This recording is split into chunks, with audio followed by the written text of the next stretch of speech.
best of my ability, basing them on the Toastmasters education program, to prepare for and fulfill meeting assignments, to provide fellow members with helpful, constructive evaluations, to help the club maintain the positive, friendly environment necessary for all members to learn and grow, to serve my club as an officer when called upon to do so, to treat my fellow club members and our guests with respect and courtesy, to bring guests to club meetings so they can see the benefits Masters membership offers, to adhere to the guidelines and rules for all Toastmasters educational and recognition programs, to act within Toastmasters' core values of integrity, respect, service, during the conduct of all Toastmasters activities. So we promise. You may be seated.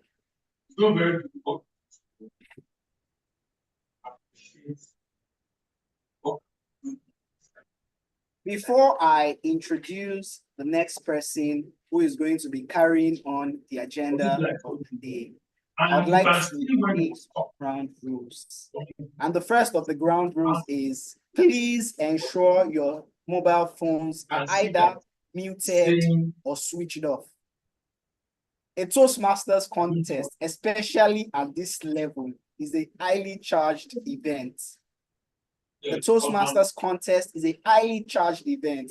We do not want to distract our participants by having our mobile phones ring during the course of the contest. So please, once again, I implore you to switch off your mobile phones or put them on silent.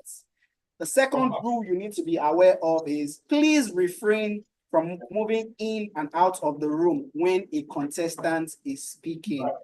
Please refrain from moving in and out of the contest room while a contestant is speaking. It's to ensure the same thing. The contest is a very charged event. I can say our contestants, they are ready for us, but we don't want to kick them off their trail. So please refrain from coming in and out of the room while the contestant is speaking. If you need to move in or out, wait until the transition period between speeches to do that. For the location of the restroom is located outside this room, down the hallway to the left. So just move outside the room, down the hallway to the left. That is where the restroom is located. To carry on the agenda of the day, I would like to introduce a very special individual in our midst. Can anyone guess who that person is? Show of hands. Nobody? My mom.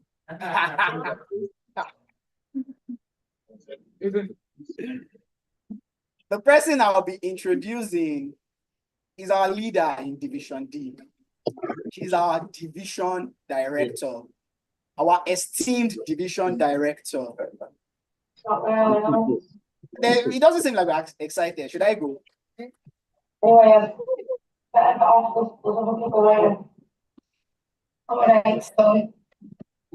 Somebody.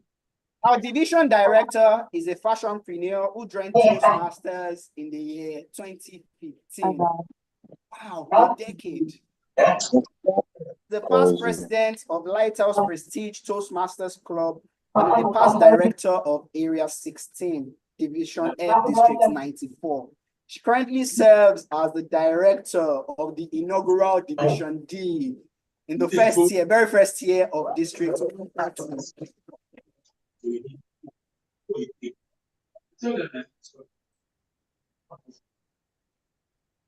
She loves reading, and one thing I also found interesting that she loves to do is mirror talking. Sounding round of applause, let us welcome Toastmaster Ayotola Olanriwaju. So he now started telling what he has seen. Thank you, Toastmaster Jagun. Mirror talking, that was probably 10 years ago. Lagosing so much that I don't even remember to look at the mirror sometimes. All right, so good morning, fellow Toastmasters. Do you have guests? Oh, yes, and good morning, our special guest. Please give me a round of applause. Awesome. So the rest of you that didn't invite guests, look at yourself and say, am I really a Toastmaster? All right, I'd like to specially welcome every one of you to Toastmasters District 130, Division D, International Speech and Table Topics Contest. I'm very excited. Awesome. So show them who are the contestants. Awesome. Please give yourselves another round of applause. Trust me, it is not easy.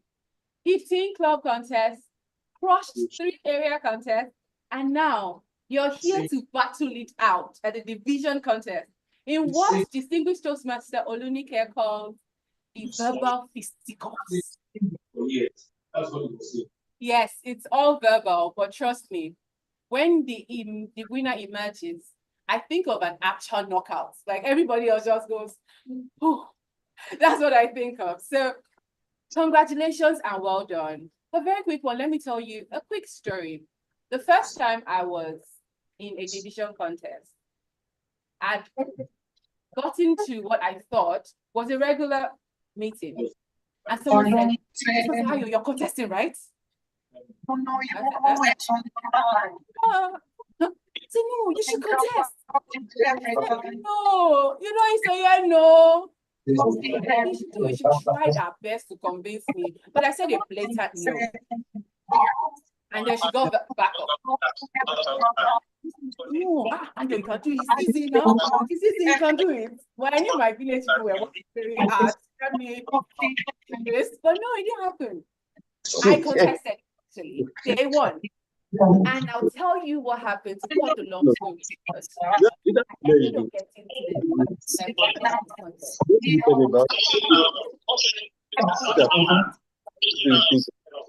I'll give you another go. But when someone asked me, how did you please, we are hearing interference online, please. We are hearing interference online, please. Thank you. I showed up. When you show up, more than half of the battle is already won. And there are so many people who are great at speaking. And they're not here because they didn't show up, they didn't step up. So whether you willingly offered to contest or you were told like the VPs that be, congratulations, because in my book, you are all champions. As a matter of fact, this is not an ordinary contest. It's a gathering of champions from different levels. The one in the film. Nobody can see the tape. Or just here to watch and observe. Encourage you. Sit back. Enjoy the speech. And for contestants, What are you saying then? speak boldly. Leave it all on the stage. Right? And if you forget anything, don't forget to enjoy your moment. Have fun. Great. Now, that being said, let's get ready for the contest, shall we? To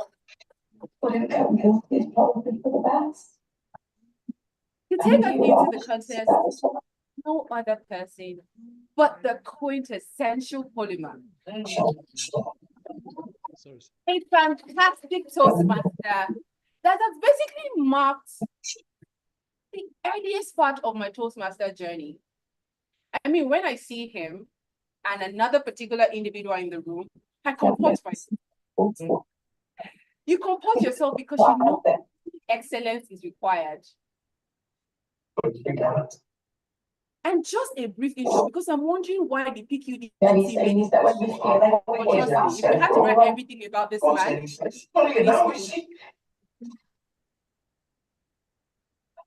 QP, as he's fondly called, is a highly celebrated, highly sought after, and one of the most decorated and accomplished Toastmaster in West Africa.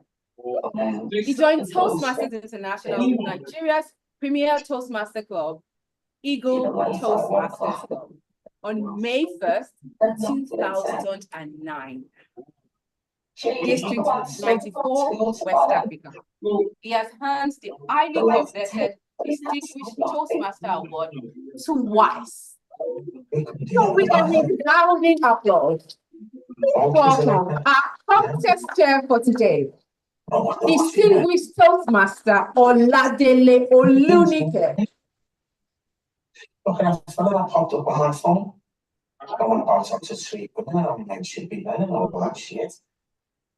I was only looking for something for the gym. Did you know You can't keep an eye on the sound, which is as well that we live and work in today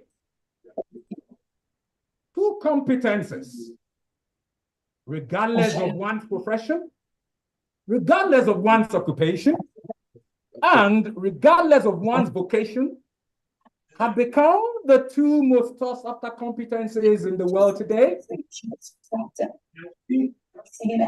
Madam Division Director, our contest chief judge, our contest officers, our division leaders, our area leaders, our club leaders, our contestants, fellow Toastmasters, and guests. Did you know that as far back as the 1970s, the Carnegie Institute of Technology in Pittsburgh, in Pennsylvania, in America, they discovered that these two competencies are two of the four competencies that account for a person,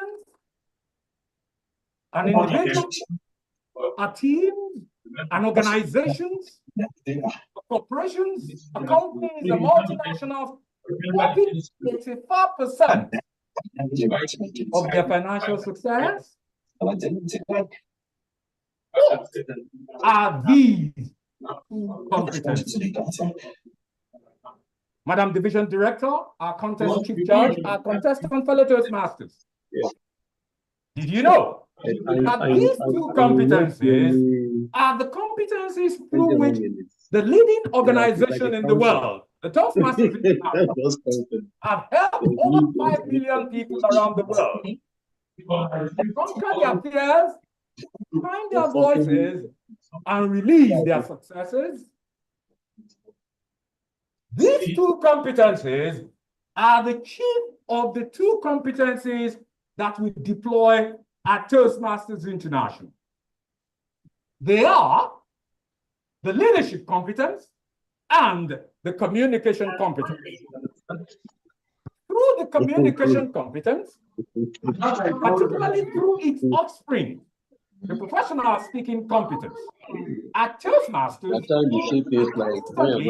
consistently and continuously confront and conquer the fear of standing before an audience to speak. You know, that for many, glossophobia is as serious as heart attack. It is said concerning an average American at a funeral, an average American will to be the body in the casket, being lowered into the sepulchre, than be the one giving the eulogy. Ladies and gentlemen, at Toastmasters events, area events, division events, club events, we consistently and continuously conquer the ogre of the jungle, glossophobia. And we conquer our fears and release our successes as we find our voices. At a speech contest, however, we take this level of contest to yet another level. Another level of ferociousness, another level of fervor, another level of frenzy. At today's contest, therefore, a dual contest, when we have the international speech contest on one hand, and the table topic speech contest on the other hand.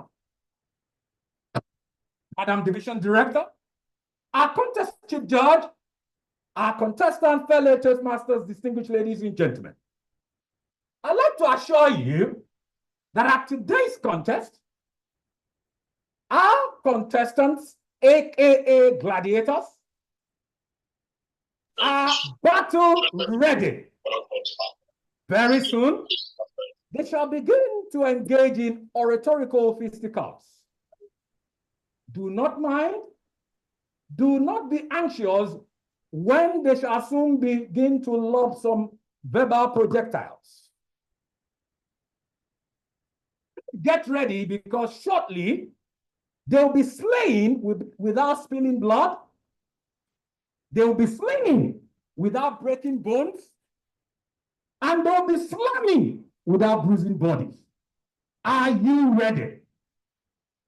Madam Division Director, our Chief Judge, I'm not sure they are ready. Are you ready?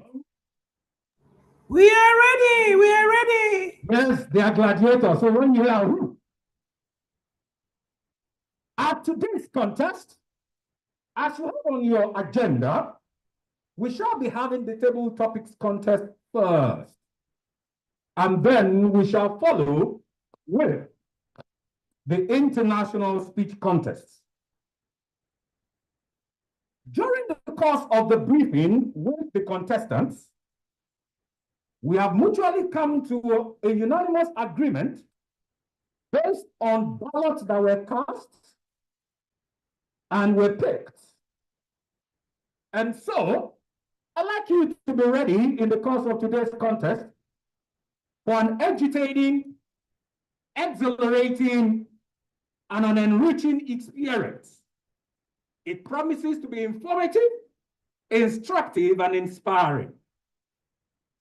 But before we take off on this scintillating flight, a few guidelines so that we can toe the path of honor. For both contests, our contestants are battle ready. All our contestants, our contest judges, contest timekeepers, contest ballot counters have been duly coordinated and briefed by our contest chief judge. As the contest chair, I've also had the statutory tete-a-tete with our gladiators. In addition to the guidelines given by the Sergeant-at-Arms earlier, in the course of this contest,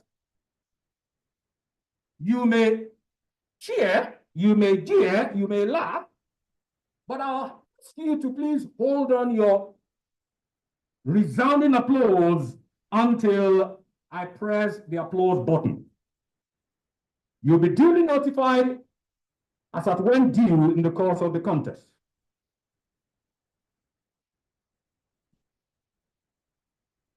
In the course of the first contest, the table topic speech contest, which will be a 1 to 2 minutes duration for each speaker, our Sergeant-at-Arms, may I have my leader, Toastmaster Jagun, please?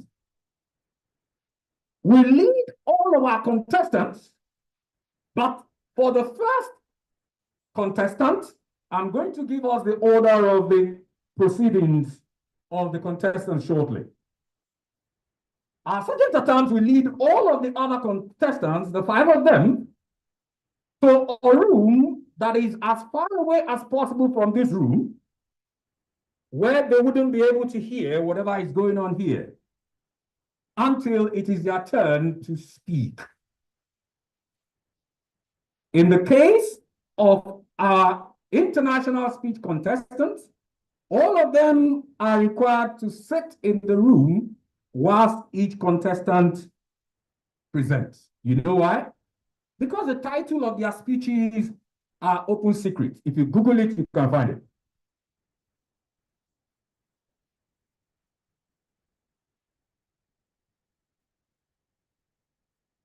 For the table topic speech contest, it is a 1 to 2 minutes presentation The moment a gladiator begins to speak or makes a physical gesture, non-verbal gesture, once you get to the days, your time begins to read. When a speaker has spoken for 1 minute, the timekeeper will flash the first card or the first light, which is the green card or the green light. When a speaker has spoken for 1 minute, 30 seconds, may I also add to it that from that 1 minute, the timekeeper is required to keep the card raised all through till the next minute before changing the card color. At 1 minute, 30 seconds, the timekeeper will change the card to the second card, which is the yellow or amber card, or amber light or yellow light, and keep it raised or on until 2 minutes. At the second minute of the duration of the speech of each speaker, the timekeeper will raise the third card or the third light, which is the red light. And the speaker has a grace of 30 seconds to round off. A table topics contestant who doesn't speak for 1 minute will be disqualified. A table topics contestant who speaks beyond 2 minutes and 30 seconds will be disqualified. These are the rules in the contest rule book, which all the contestants confirmed to me that they've read. As for the international speech contest, it is a 5 to 7 minute speech. Each gladiator is required to speak for not less than 4 minutes, 30 seconds, or the contestant will be disqualified. Each contestant is not required to speak for more than 7 minutes and 30 seconds, or the contestant will be disqualified. When the contestant in an international speech contest has spoken for 5 minutes, the timekeeper will raise or flash the first card or the first light, which is the green light or the green card, and keep it raised up until the 6th minute. At the 6th minute, the timekeeper will change that card or the light to the yellow light or the amber light or yellow card or the amber card, which is the second light or second card. At 7 minutes, and I must add that the timekeeper will keep that amber light on till the 7th minute, or amber card on till the 7th minute. At the 7th minute, the timekeeper will raise the red card, which is the third card, or the red light, which is the third light, and keep it on. Once it is 7 minutes, 30 seconds, the contestant would have delved into the disqualification zone. But I can assure you that all of our contestants, our gladiators, who are battle ready, also understand the value of keeping their speech within time. Madam Division Director, our contest chief judge, our area leaders, division leaders, our club leaders, our gladiators, fellow Toastmasters, distinguished ladies and gentlemen, are you ready? Yes. Now, before we go ahead, I'd like to know who is taking the liberty of keeping malice with me. Are you ready? Yes. Please be assured that our gladiators will soon be slain without spilling blood. They will soon be slinging without breaking bones, and they will soon be slamming without bruising bodies. Get set for an agitating time, an exhilarating time, and an enriching time. Ladies and gentlemen, let the contest begin. May I ask that all the following contestants,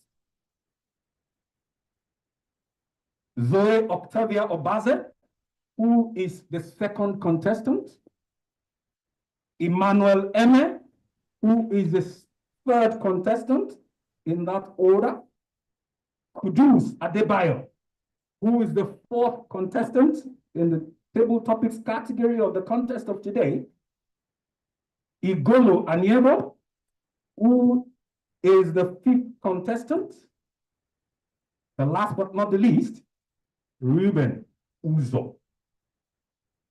We have in the room the first contestant, who is Fumi Ilori. Fumi Ilori.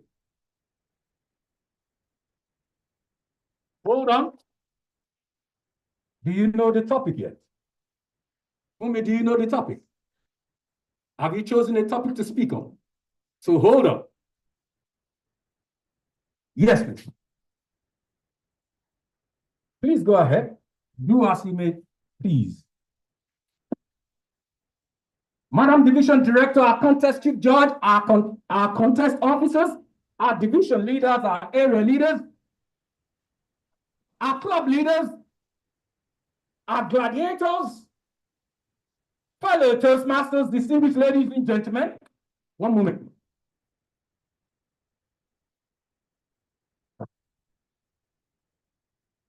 I've been informed that our contestants may choose not to use the microphone. So let me begin.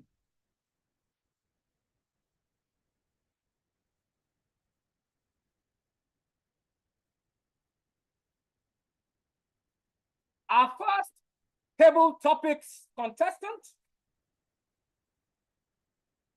Fumi Ilori. The best advice I never took.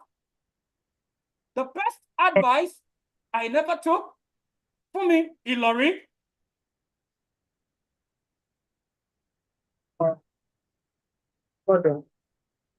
How much is my money? The best advice I never took. Thank the you. best advice I never took Next price for the ticket. was to keep to myself. Thank you. Keep to yourself, for me. People will respect you. Keep my stories to myself. Okay, this one is better. Yeah, go and bring your daddy. Keep my words to myself. Keep my books to myself. Why would I follow such an advice? Today, I am an author of children's books.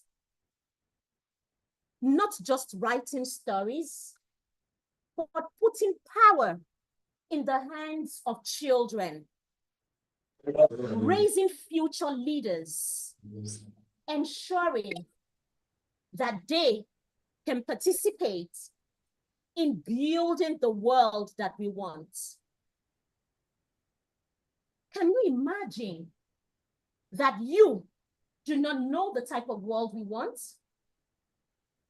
The children that I am raising now know the future they want. And I am glad that I did not take to that helpful advice. Keep to yourself. That advice has gone to the bin, because today, more children are reading, more children are speaking, more children are inspiring the world, more children are making the world a better place. If you have gotten such good advice, please don't take it. Make the world a better place. The contest here. Mr. Sergeant at Arms, whilst we are expecting the Sergeant at Arms to please bring clothes to the room, the second contestant, that is Zoe Octavia Obaze, we shall observe 1 minute silence for our judges to pen their thoughts.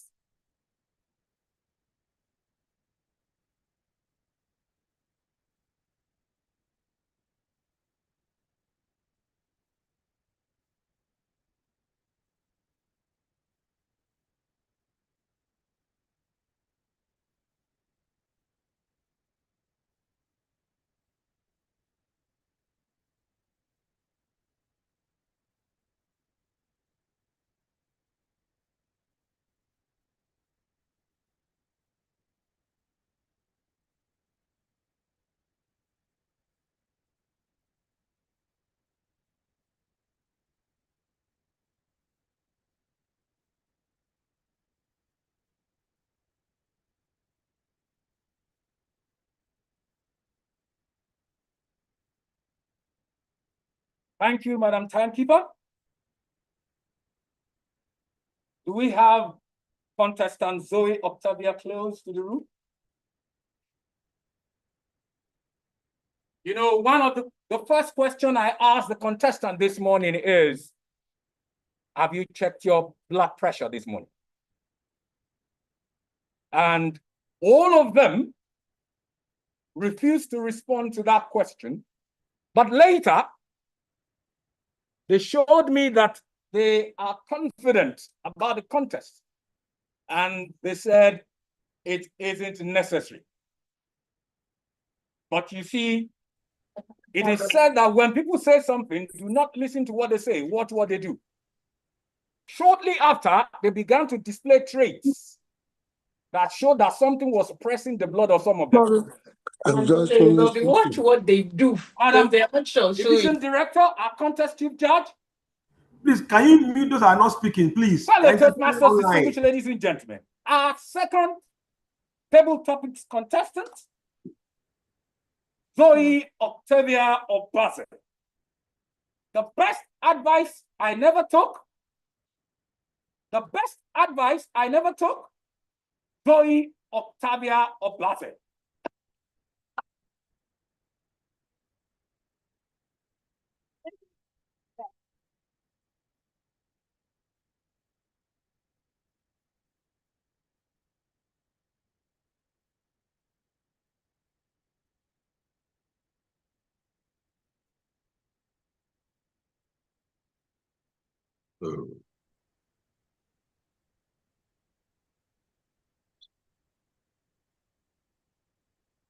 One, two, three. Black and yellow, black and yellow, black and yellow. No, not the song. My dress, black and yellow. Good morning, Toastmasters and guests. How do we do that again? Good morning, Toastmasters and guests. Okay. Today happens to be the 5th day of April 2025. Yesterday was the 4th day of April 2025. I picked up my phone to call the president of First Tech Toastmasters Club. My intention was to find out the logistics for today's movement. Just then, something happened. My network providers, MTN, sent an automated message cascading through my phone. It read, "Embrace the challenge. Exceed the limits. Let your spirits soar." The last time you heard something like that, and it came to you like a referee, asking you to define the moment. Perhaps it came like a whistle, something that sounded like this. It might have come from your child. It might have come from your spouse, a boss, a subordinate, or even your colleague. What did you do at that moment? When you are told to embrace the challenge, when you are told to exceed the limits, do you cower, shiver, back down and say, "I can't"? Or would you actually step up to the game? When MTN Nigeria gave me that counsel, I said to myself, when I come in here today, I'll not only face my fears, I'll do what gladiators do. Because I know that he who fights and runs away lives to fight another day. Mr. Contest.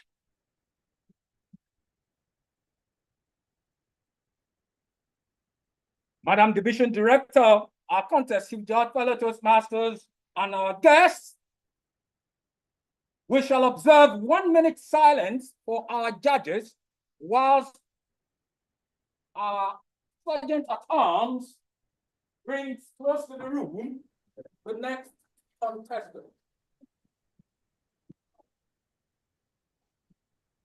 Will somebody kindly help me to fetch you?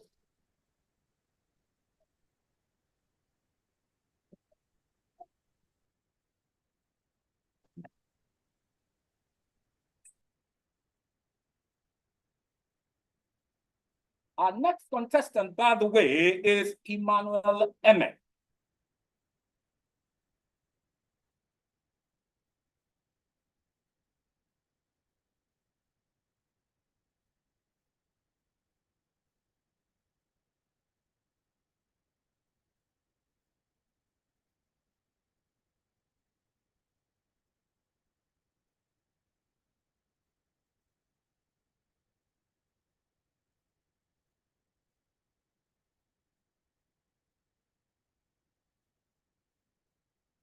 Madam Division Director, our contest chief judge, fellow Toastmasters, and our guest, our third contestant, Emmanuel Eme. The best advice I never took. The best advice I never took. Emmanuel Eme.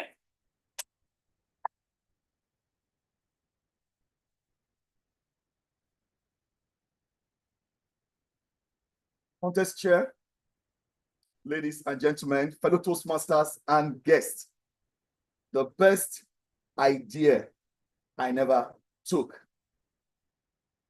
My son, I'm telling you, you cannot bring that woman to this house. You cannot marry from outside your own clan. But Papa, but I love her. Love for where? You can't love her. In our clan, you must marry from your clan. And that is how we've done it all through generations. That was my father speaking to me when I told her I wanted to marry a girl that I had met in college. Her name, Henrietta. Just listen to the sound of that name, Henrietta. My father said, nobody in our clan has ever married outside the States, but I was going to be the first. It was interesting because my father stuck to his guns. On the day of the wedding, he did not show up. Actually, he did. 30 minutes before the reception ended. If I had listened to my father, I wouldn't have gotten married to the love of my life. Today, in April, in a very short few months, I would have been married for 29 years. Blessed with 2 wonderful young adults. I know every now and then I tell my children to please obey your parents. But in the back of my mind, I tell myself, if I had obeyed my father's advice, where would I be today? Would I be happy? Would I have known Henrietta? Would I have had a Henry and an Emanuela that reminds me of me? So each time my children disobey me, I let it go. Because who knows? Maybe that would have been the best advice they never took. Contest chair.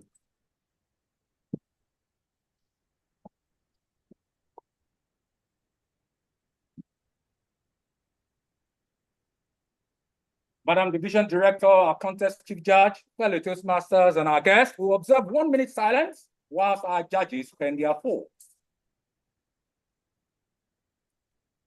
May I ask that the sergeant at arms please bring in our third floor, beg your pardon, speaker.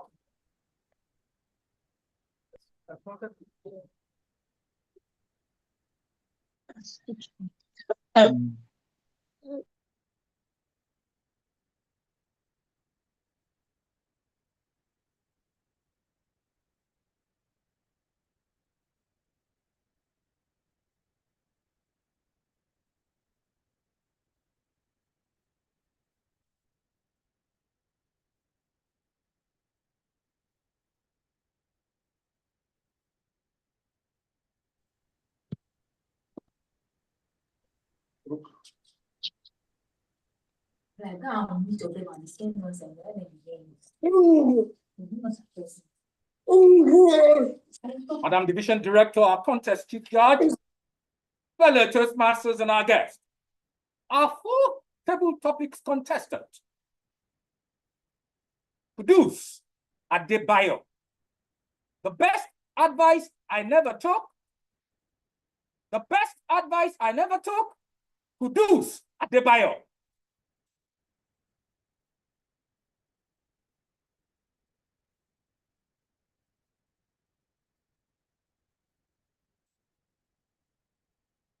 Not every time you fight with people.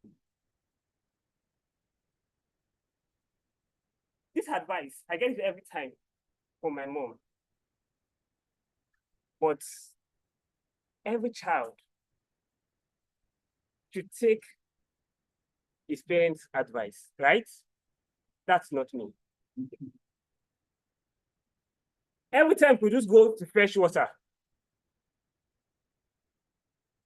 the next thing that happens, Mommy Kudus, Your boy is fighting. It got to a point when I got my first job. That was after secondary school. On the day I will leave the job, I was so angry.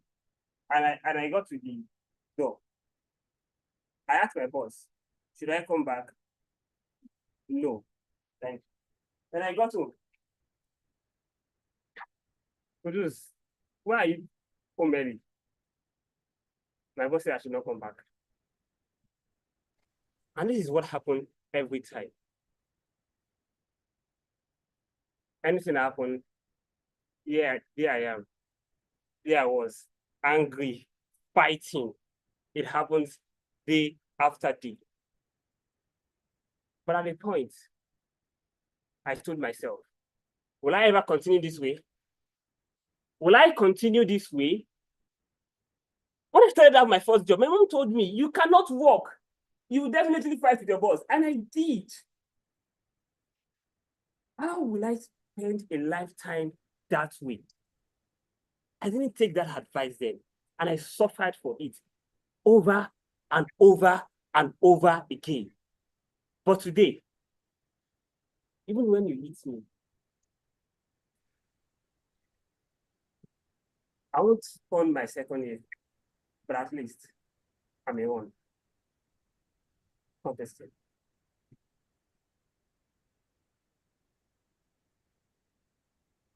Madam Division Director, Contest Chief Judge, fellow Toastmasters, and our distinguished ladies and gentlemen, please let us observe 1 minute silence whilst our judges bring their thoughts.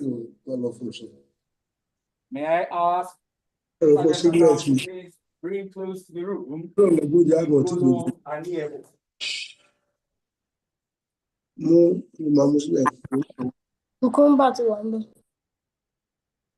What be this one now?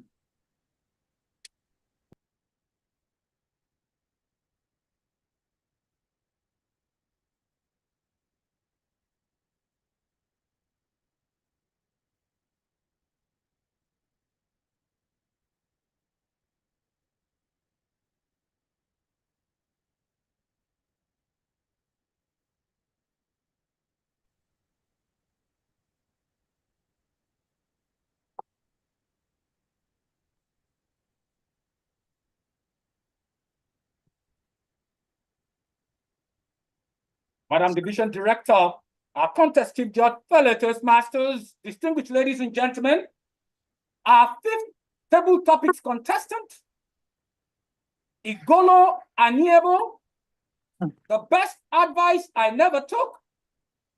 The best advice I never took, Igolo Aniebo.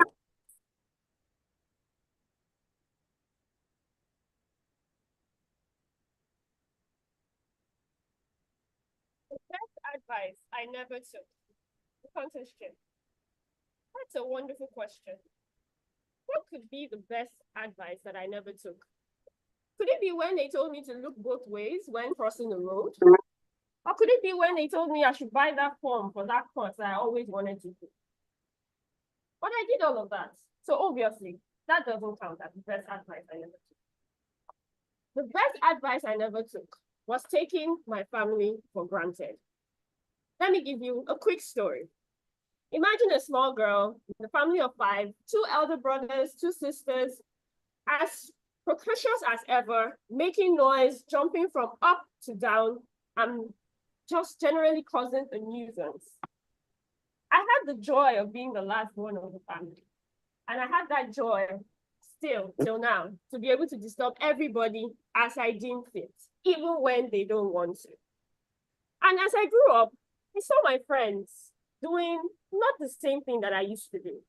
They started staying away from home, not spending as much time, not calling their dad or their mom or their sisters. And everybody was like, oh, Igolo, you do too much. Why? Why are you always going home? Why are you always? And I'm like, no, I'm not here for this. I'm here to disturb people. There's no peace in this place. Unfortunately, we suffered a loss in my house. And it brought back all the memories that I had been able to build over time. Because I always chose to go home, because I always chose to spend time with the people that loved me for me, even when there was nothing to love. So the best advice I never took was not going home to stay with my family. And I'll give that action plan to all of you. We don't have time.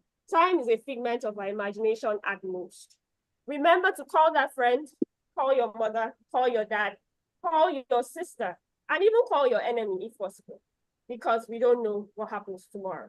Context share.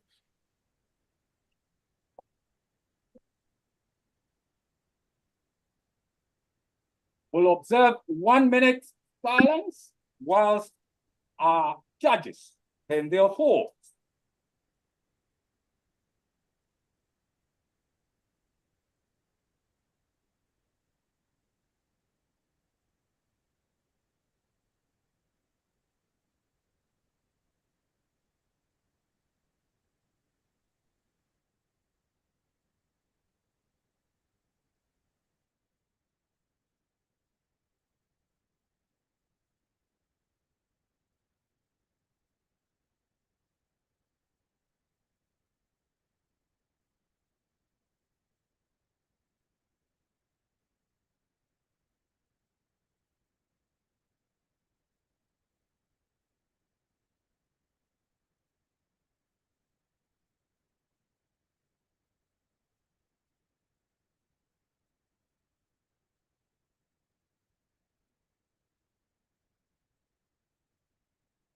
Madam Division Director, our contest chief judge, fellow Toastmasters, and our distinguished ladies and gentlemen, our 6 table topics contestant,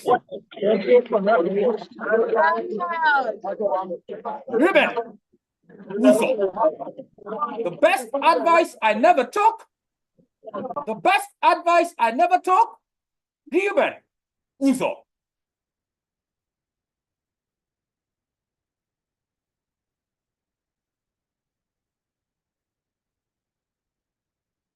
And you're uncertain of the way to go, just pause. I heard that from my dad when I was about to finish my secondary school, to choose a course that would define the next 4 years of my life. And in my case, it turned out to be 5 years. I wanted to choose a course of study. And like a lot of people who passed through the secondary school, I wanted to be out of the way as quickly as possible, to enter into the uni, to graduate with first class, and yes, get a great job. But dear Toastmasters, I had not the faintest idea what skill I would need to make the most of the next phase of my life. I love to see people work with their hands. I asked my dad, doesn't carpentry sound nice? He looked at me with the eyes of the school fees he wanted to pay and said, carpentry? I also loved mathematics. I loved jostling with numbers, making sure that I could get solutions from things that seemed not easily solved. And when it seemed like I was getting overwhelmed, oh no, too many options, he said, when the road you want to take is unclear, pause. And that I did. So instead of rushing off and taking jam and selecting carpentry, which I know now that I would have hated, I took a back seat and checked through the brochure.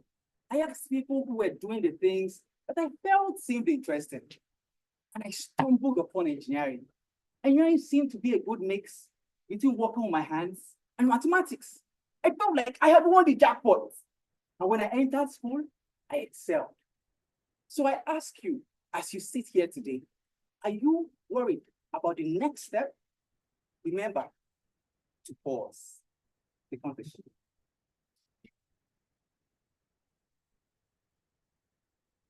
Let us observe 1 minute silence whilst our judges pen their thoughts.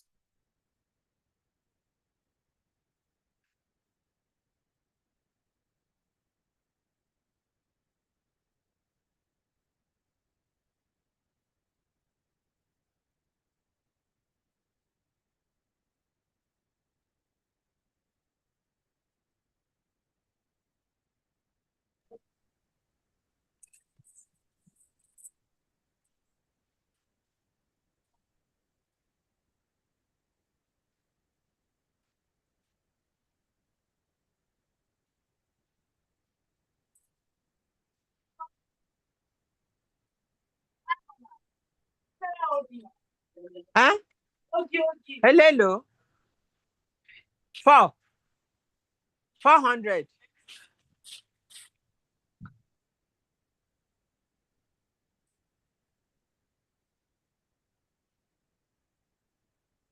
Madam Division Director, our contest chief judge, fellow Toastmasters, distinguished ladies and gentlemen.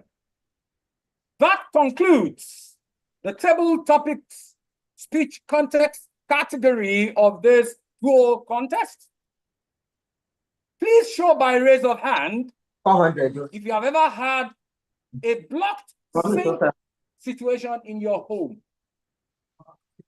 A blocked sink, okay, very okay. More hands, okay. And secondly, when it happened, it was so serious, you had to call in the plumber. Please show by raise of hand. Okay, okay. What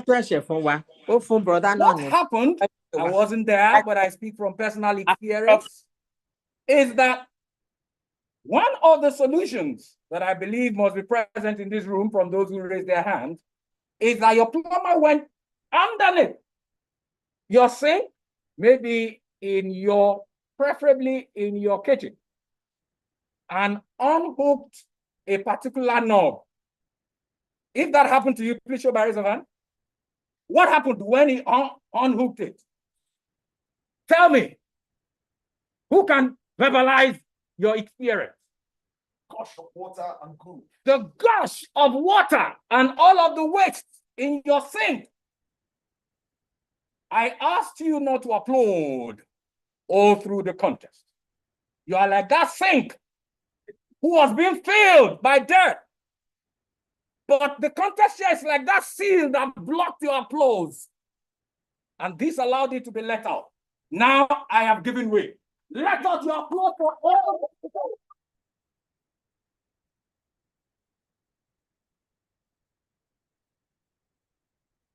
Did you find that entertaining?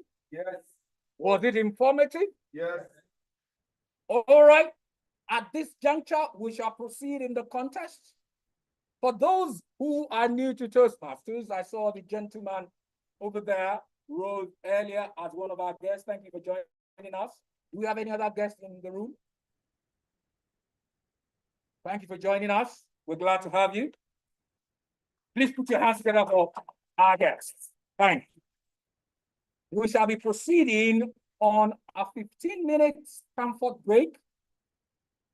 As our culture is at Toastmasters, in addition to getting educated, getting informed, developing our leadership and communication skills amongst other public life skills, professional skills, personal development skills, we also enjoy the privilege of enriching network. In the course of this comfort break, you may be served hot coffee, you may be served hot tea, you may be served cold drink, you may be served hot snacks. As you sip your coffee or tea, as you bite your snacks and chew them, please remember that you should also network. Someone has rightly said, and I share that view, that you are 4 people away from the most important person you need to meet in life. Those 4 people may be in this room. During the networking, leverage the privilege of proximity, because that person you are networking with may just be the chief executive officer of a blue chip company. You may need to sign at the desk to have access to them on Monday. But you can leverage that today. But during that networking, make sure that the 2 following important information are not missing. The value you bring to your community, and then your name. If it is enriching enough, they will move to the next level and ask for your business card. In the next 15 minutes, ladies and gentlemen, I commend you onto the word and the grace of the Food and Science Technology Department of Division D. Whatever they serve you, as I'm taught by my parents, receive with thanksgiving. Enjoy your comfort break.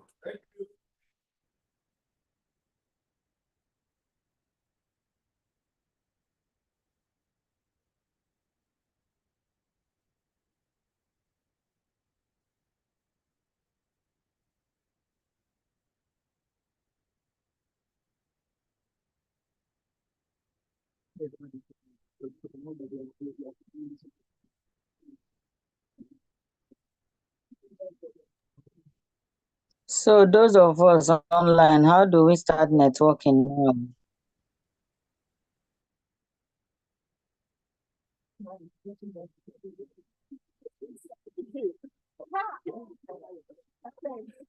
Rest of the team.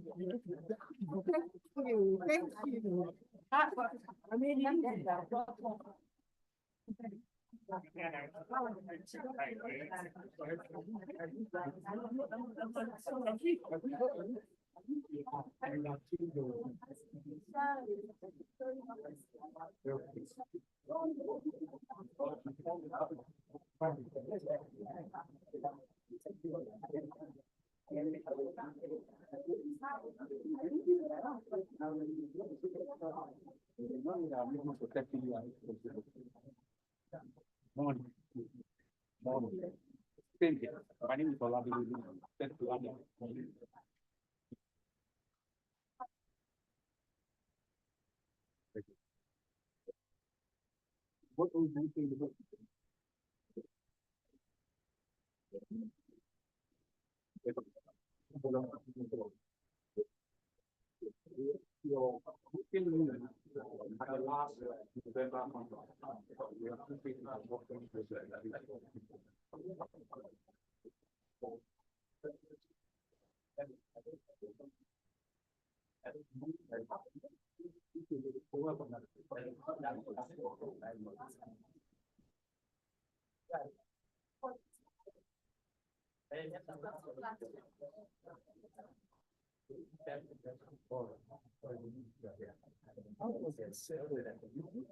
This is the camera. Yes. So it means you can't, you have to speak there. Yeah, just. I would have said you move to table for that. Yeah, so that the camera sees. The online people need to enjoy. We can enjoy. But we can move it. Let's move it. Maybe we should move it. Yeah, so that. But not too close so that there's still space. That people who are.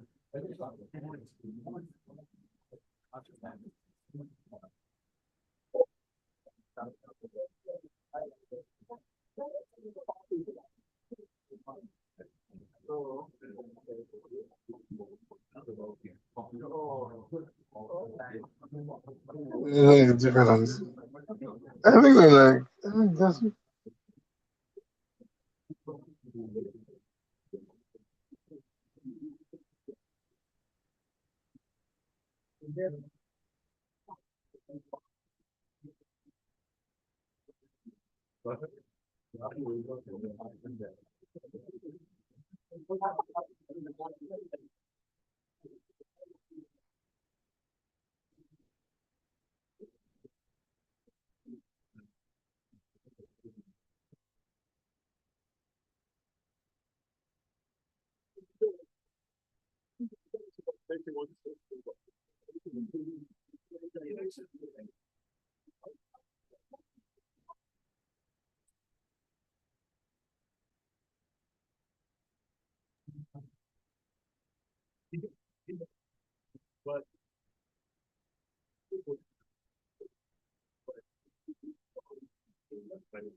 Dara Langley.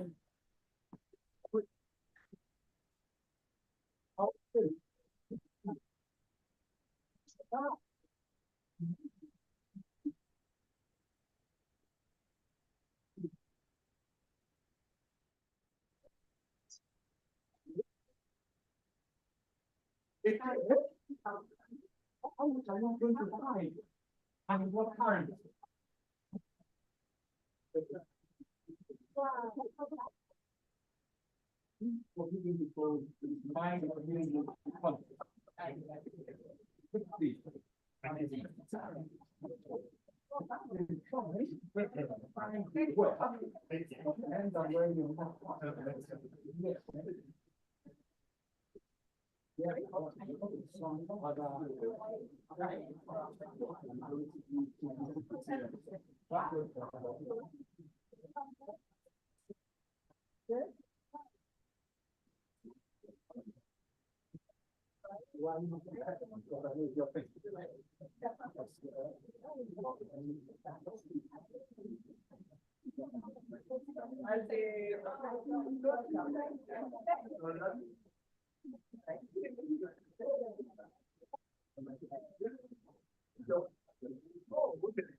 Mr. Congestor. Yes, sir.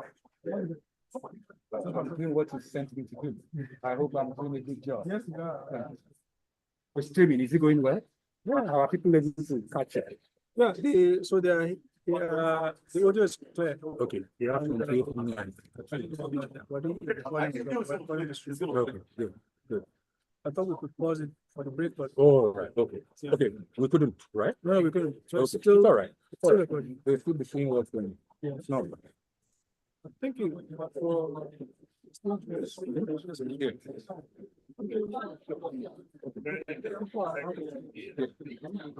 Okay, okay. Let me get it. Let me just. Yeah. Because that's what I've been conscious of doing, except when I need to call something else.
Hello, sir. How are you doing, sir?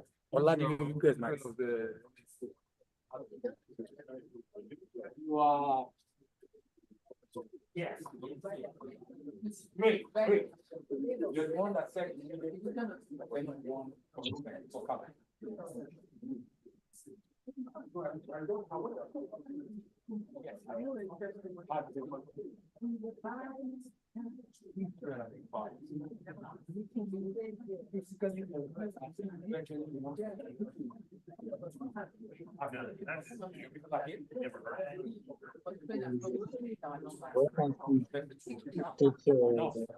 How much of civil society take into it? I don't understand what why would you see civil society good for everyone?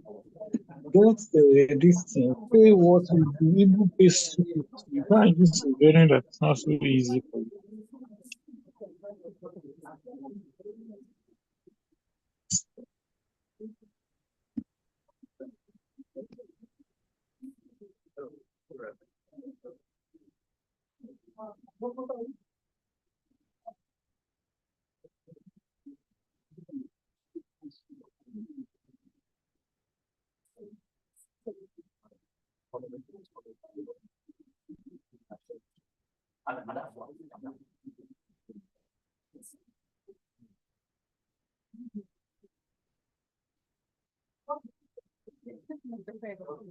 Your club members came to cheer you on. That's okay.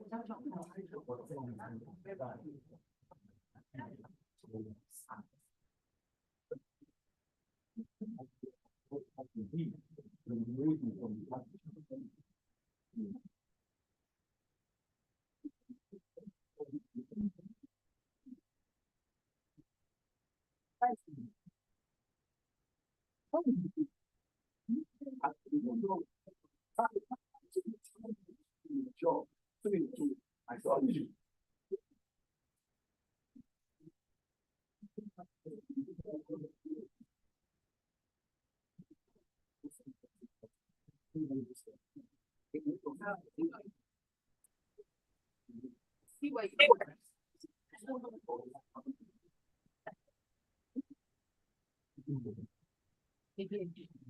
that was unfair. No, I'm here to train you. Great job.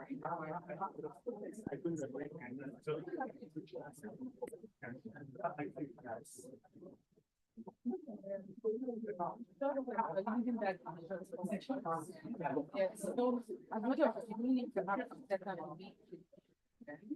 And secondly, now the whole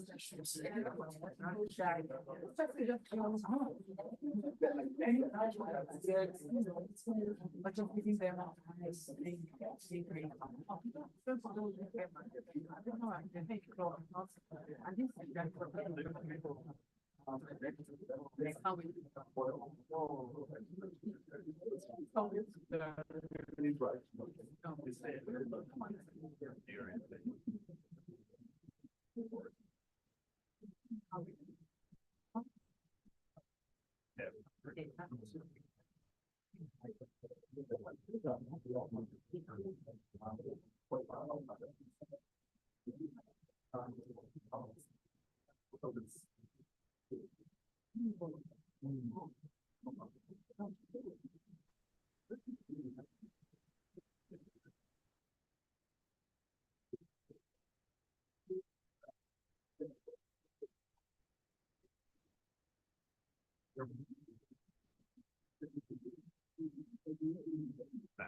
Madam Division Director, our contest chief judge, our contest officers, our division leaders, our area leaders, our club leaders, our gladiators, fellow Toastmasters, our distinguished ladies and gentlemen, I crave your indulgence to please return to the contest room.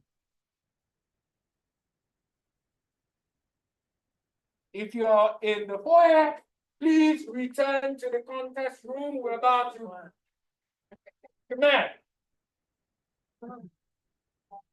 Because once we commence, the moment we shut this door, it shan't be opened until the contest is over. There will be no luxury of opening that door in between international speech contests because all our contestants will be seated in the room. Because their speech titles, as I said earlier, is open secrets. If you Google it, you can find it online.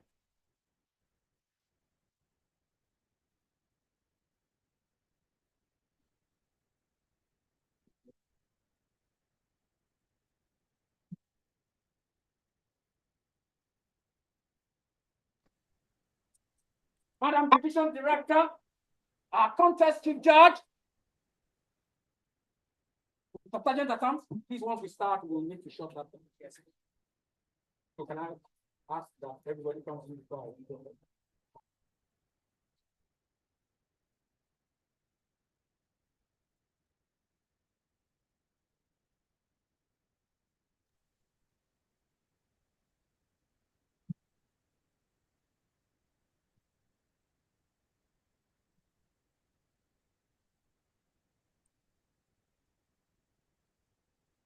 Madam Division Director, our contest chief judge, fellow Toastmasters, our distinguished ladies and gentlemen, how was your coffee? Delicious. Oh, please accept my sympathies. Emmanuel Emmett, delicious? Yes, who else? Fulfilling? Yes, that's brilliant. Who else? Feedback is the breakfast of champions. So says Kenneth Blanchard, a world-renowned management consultant. So our Toastmasters will value feedback. Yes, who else wants to give us a feedback? How was your coffee? Who networked, as we said? Yes, show by raise of hand if you met somebody new. Here I can see Manuel Eme. I can see a gentleman there. Who else? Who else? I met 3 new people. Who can mention 1 new person you met? Manuel Eme? Joko. Joko? Yes, sir. Joko. You met me. Fantastic. Yes, well, what's Mr. Ibo? Joko. Joko is becoming the MVP. Yes, 1 other person. Who did you meet? Yes, Joko. Ladies and gentlemen, shall we present the award of the most valuable personality in the room to Mr. Joko?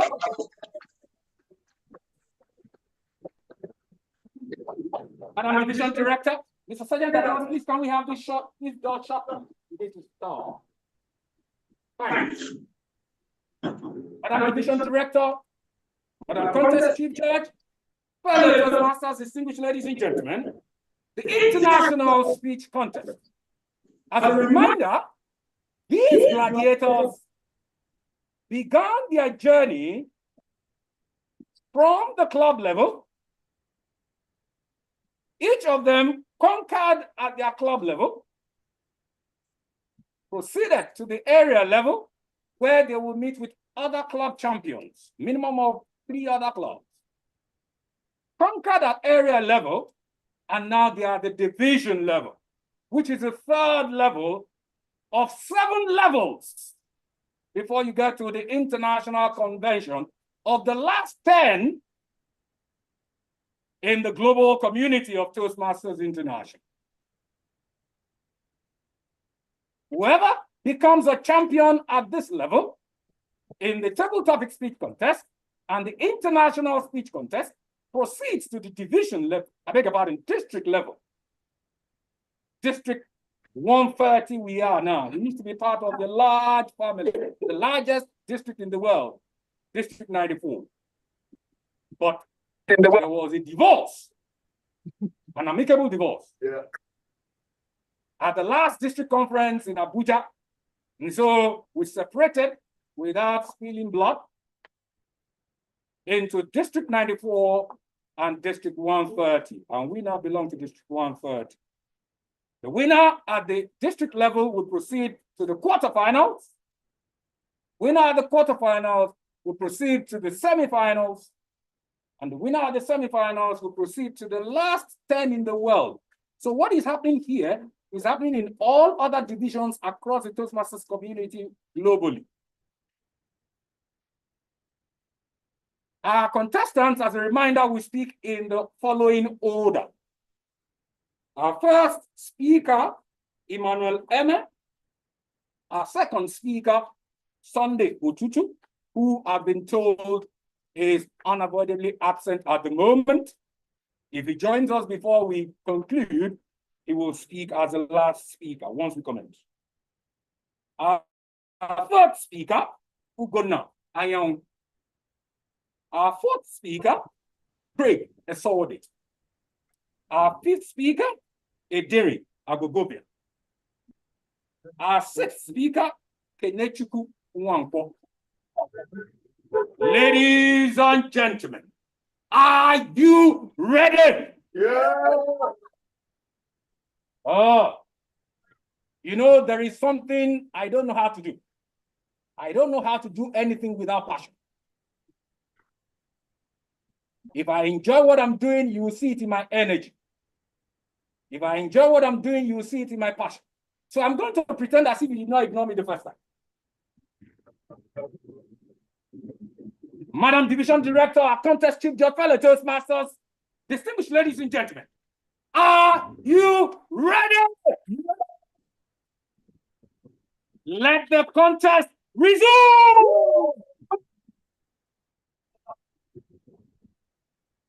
Our international speech contestant at the division level, Division E, District 130, Region 11.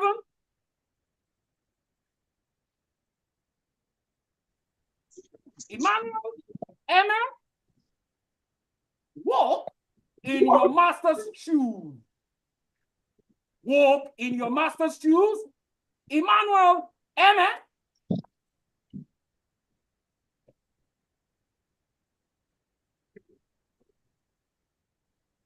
Was Thomas Kuhn in his book, The Order of Scientific Discovery, that wrote, those who embrace a new paradigm at an early stage must do so in defiance of problem solvers. Thomas Kuhn concludes by saying such a move can only come by faith. Contest chair, fellow Toastmasters and guests, ladies and gentlemen, have you ever wondered how a simple gesture, one so innocent, so common, can change the course of a human life? This story is about my father. It's a story about resilience, a story about courage, honesty, and the power of worn-out sandals. My dad was born in a polygamous family with lots of siblings. He lost his mother at age 7. Quickly, my father found out that survival was not a given, but was a battle. For education, far from it. At one point, my father even considered becoming a Catholic priest, not because he had some divine calling, but because that was his escape from poverty. And then came the dreaded Biafran War, conscription, 3 bloody years of fighting. And when the dust settled, my father emerged, not as a soldier, but as a man destined to rewrite his history. And then came Mr.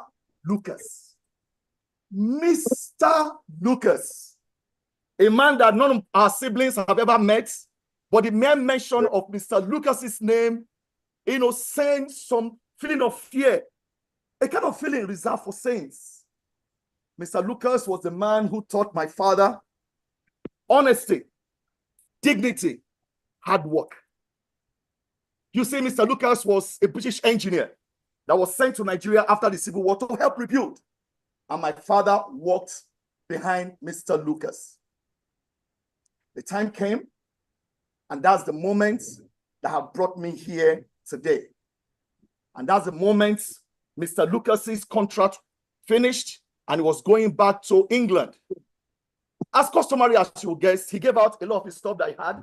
People came to collect. They asked him, "Master, give me this," and he will give me that.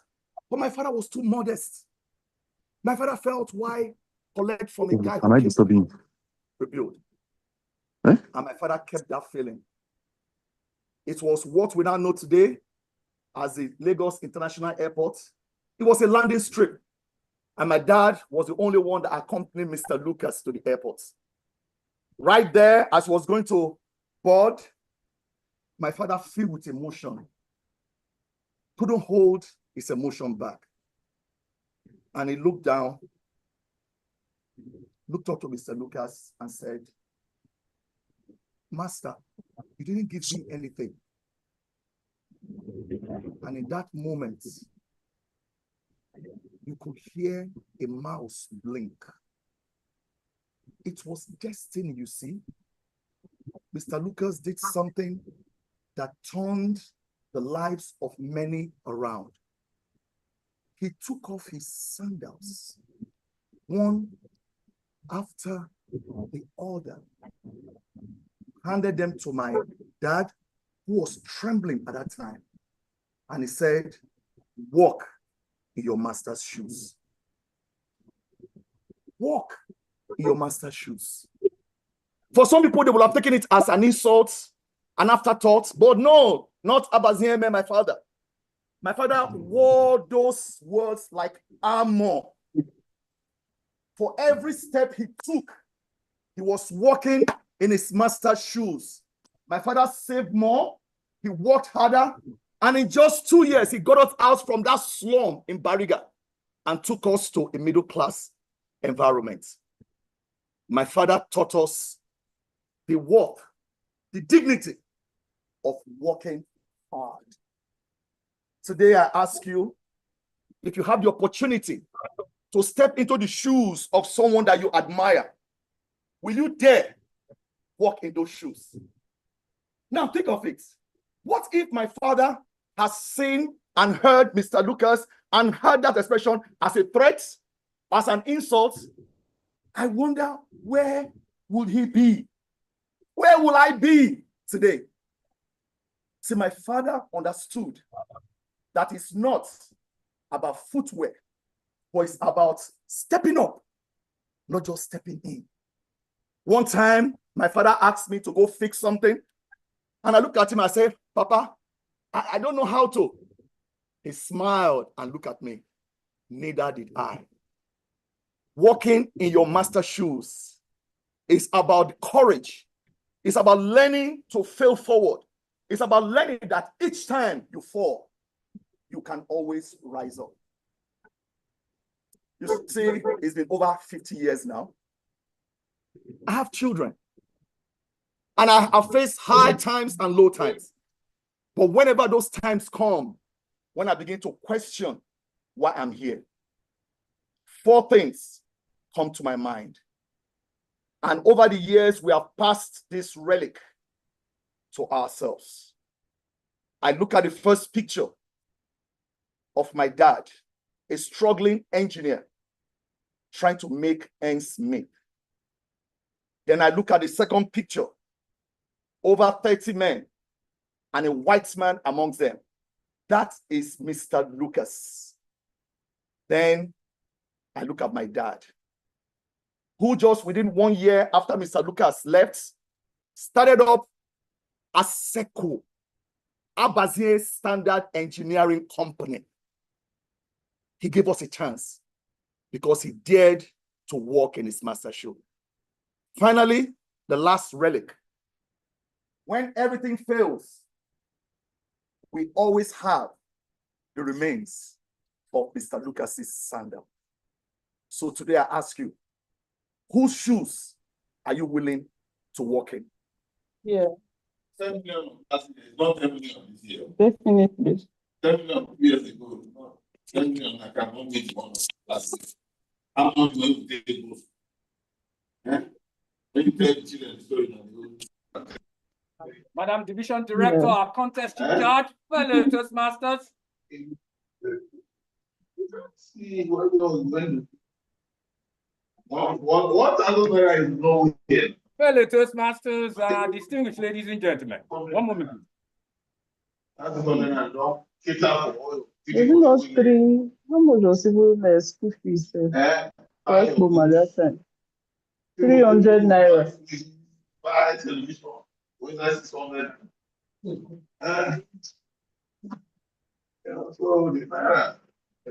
Let us observe 1 minute silence whilst our judges can therefore.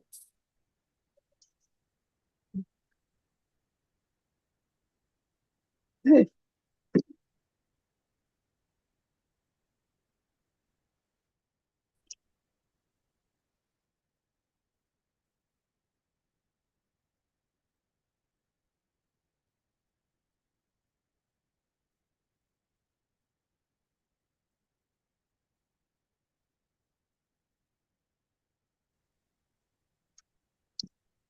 You can remove beside the chicken, go inside the beside the fish, go inside the chicken.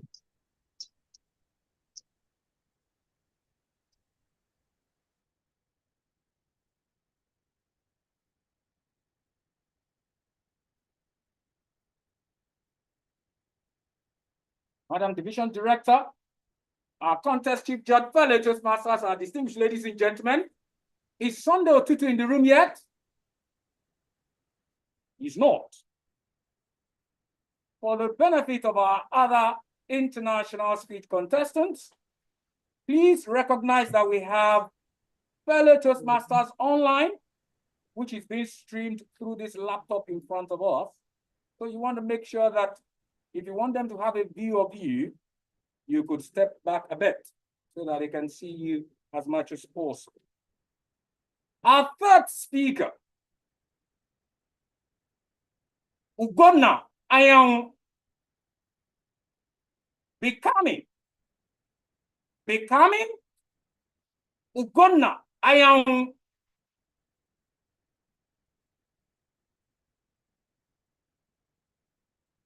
the better you clap, the faster I will come.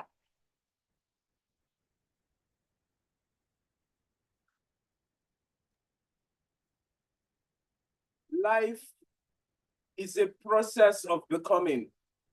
A combination of states we all must go through. The contest chair, my fellow Toastmasters. That was a quote by a French-American writer, Anias Nin. You see, the concept of becoming is the concept of life. For most of us, it starts right when we were young. And when a child is born, everybody looks at that child in anticipation, not on what that child is at the moment, but we anticipate what that child would become. And then when the child gets to an age of reasoning, we ask that child the dreaded question: what will you like to be when you grow up? How many of us here got asked that question when we were young? Just wave your hands. Beautiful. What will you like to be when you grow up? For me, I dreaded that question because I had no idea what I wanted to be. But because I was observant, I noticed that people usually say they wanted to become doctors. So I joined them.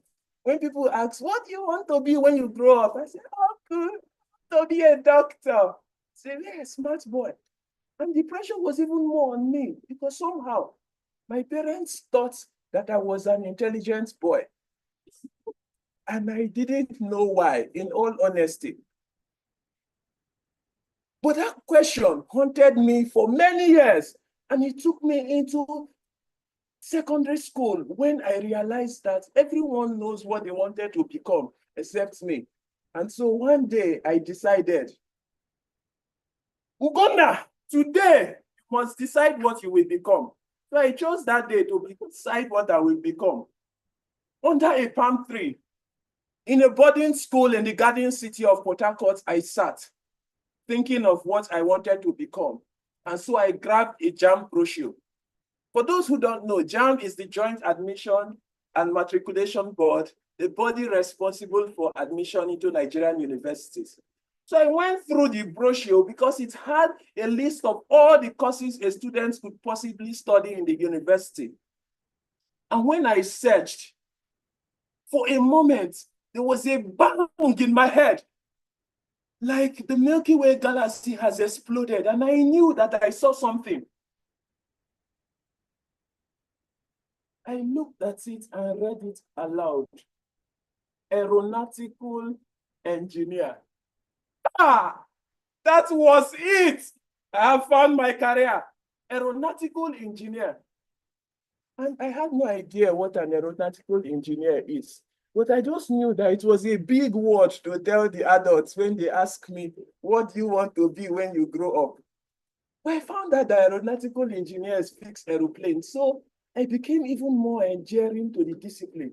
So when they come again, Ugonna, you are growing up. What do you want to be when you grow up? I'll just smile. Say, Uncle, when I grow up, I want to be an aeronautic engineer. Say, smart boy, smart boy. I saw that the adults were mesmerized. And me, I felt good. It was looking like I had a bright future. And they were happy because they wanted me to become an engineer.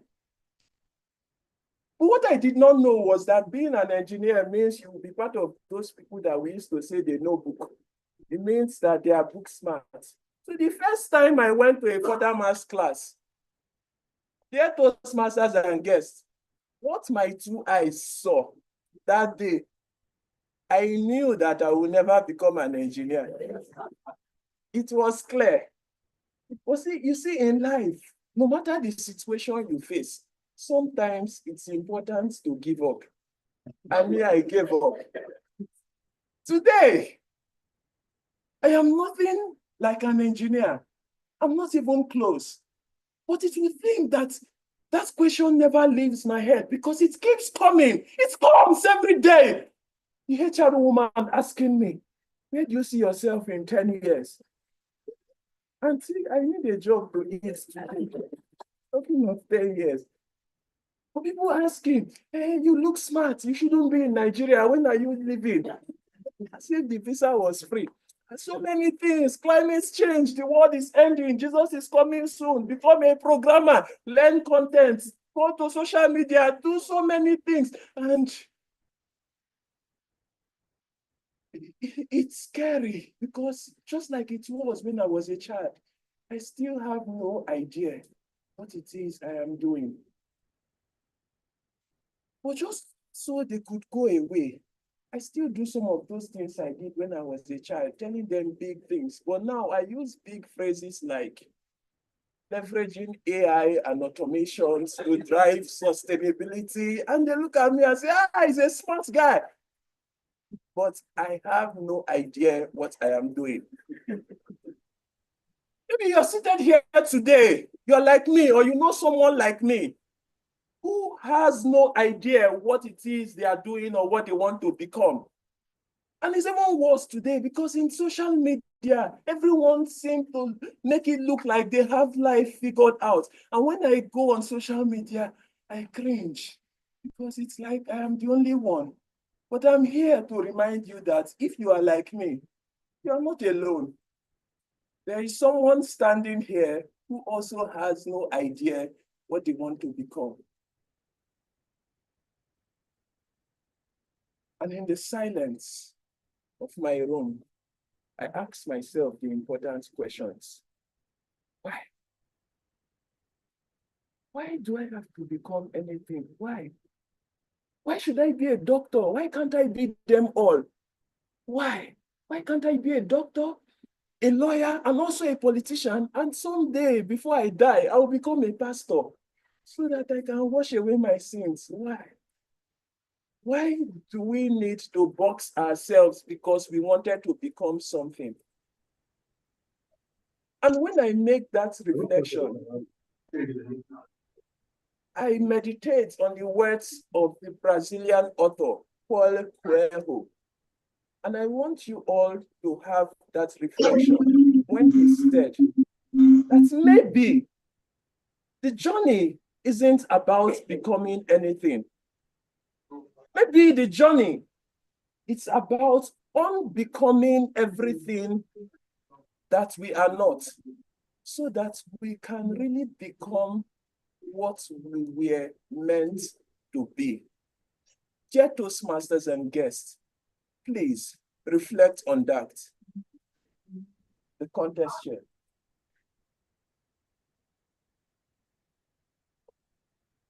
Madam Division Director, our contest chief judge, fellow Toastmasters, and distinguished ladies and gentlemen, please let us observe 1 minute silence whilst our judges send their thoughts.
Madam Division Director, Madam Contest Chair, fellow Toastmasters, and our distinguished ladies and gentlemen, as you have on your agenda, our fourth speaker,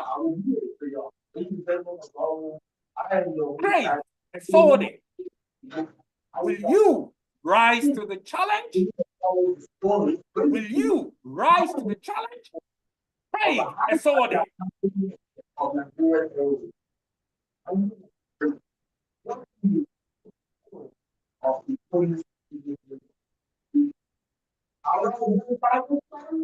In 2013, I was stuck in the dark, desolate depth of despair. I gave my best. I did my best, but my life just sat there like soggy cornflakes in a bowl of milk. Mr. Chairman, Toastmasters and guests, I had a job. Our news producer for Television Continental, TVC. But after a year, I began to dislike it. And why? It wasn't adding to my goal, neither was it helping me to grow. As such, I felt it was time for me to let it go.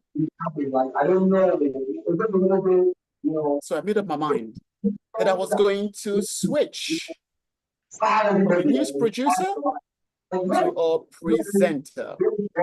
And to achieve it, I worked hard for 3 years. The result? Absolutely nothing. Not a single spark of progress. It felt like a stubborn Wi-Fi signal.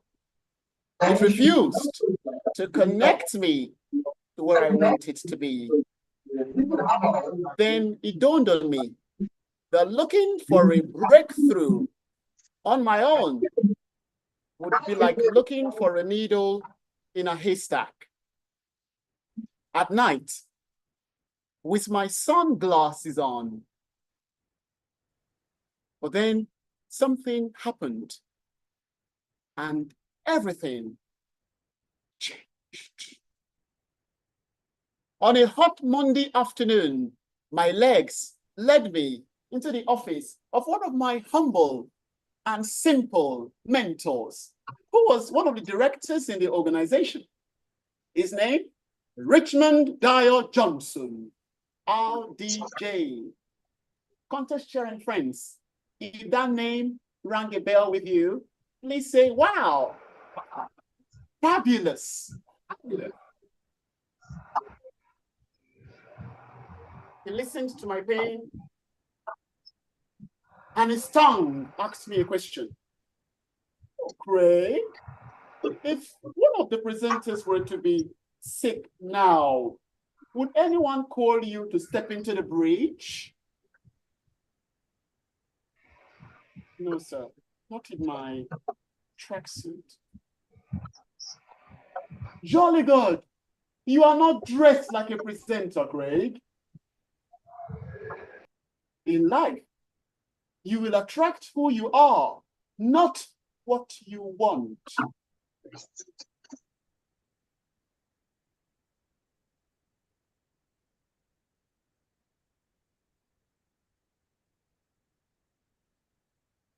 That wasn't the type of response I was expecting from him. I was expecting something like, oh, not to worry, Craig. I will speak for you, not some fashion advice. Put yourself in my shoes. What would you do? Would you follow the advice? Or would you prefer to remain stuck in the dark, desolate depth of despair? I followed the advice. I began to appear every day in a suit and a tie. Even my socks matched my tie. One evening, RDJ came into the newsroom. He saw me dressed like this. He put his hand on my shoulder, smiled, gave me the thumbs up, and vanished like a Batman. And that gave me the intestinal fortitude to push on. And do you know what happened? 7 months later, my phone rang. Do, do, do. Hello, oh, Craig here. Oh, Craig, it's Tolu from TVC. This morning, TVC created a spelling bee program, and you have been appointed to be the presenter.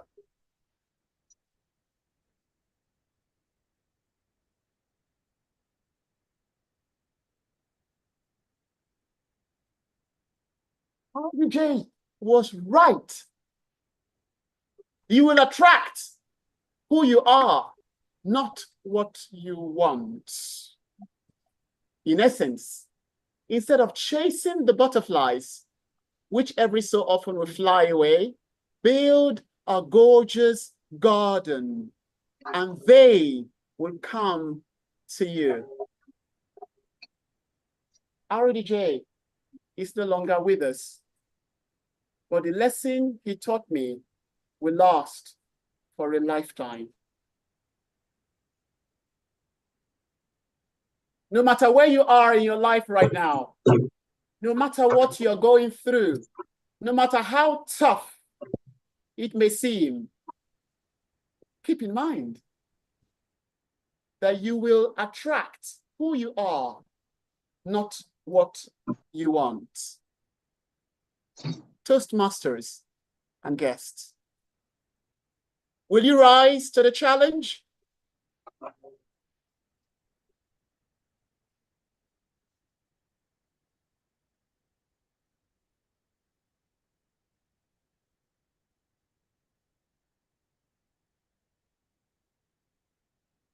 Madam Division Director, our contest chief judge, fellow Toastmasters, distinguished ladies and gentlemen, please let us observe 1 minute silence whilst our judges pen their thoughts.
Madam Division Director, Madam Contest Chair, fellow Toastmasters, and our distinguished ladies and gentlemen, our fifth speaker,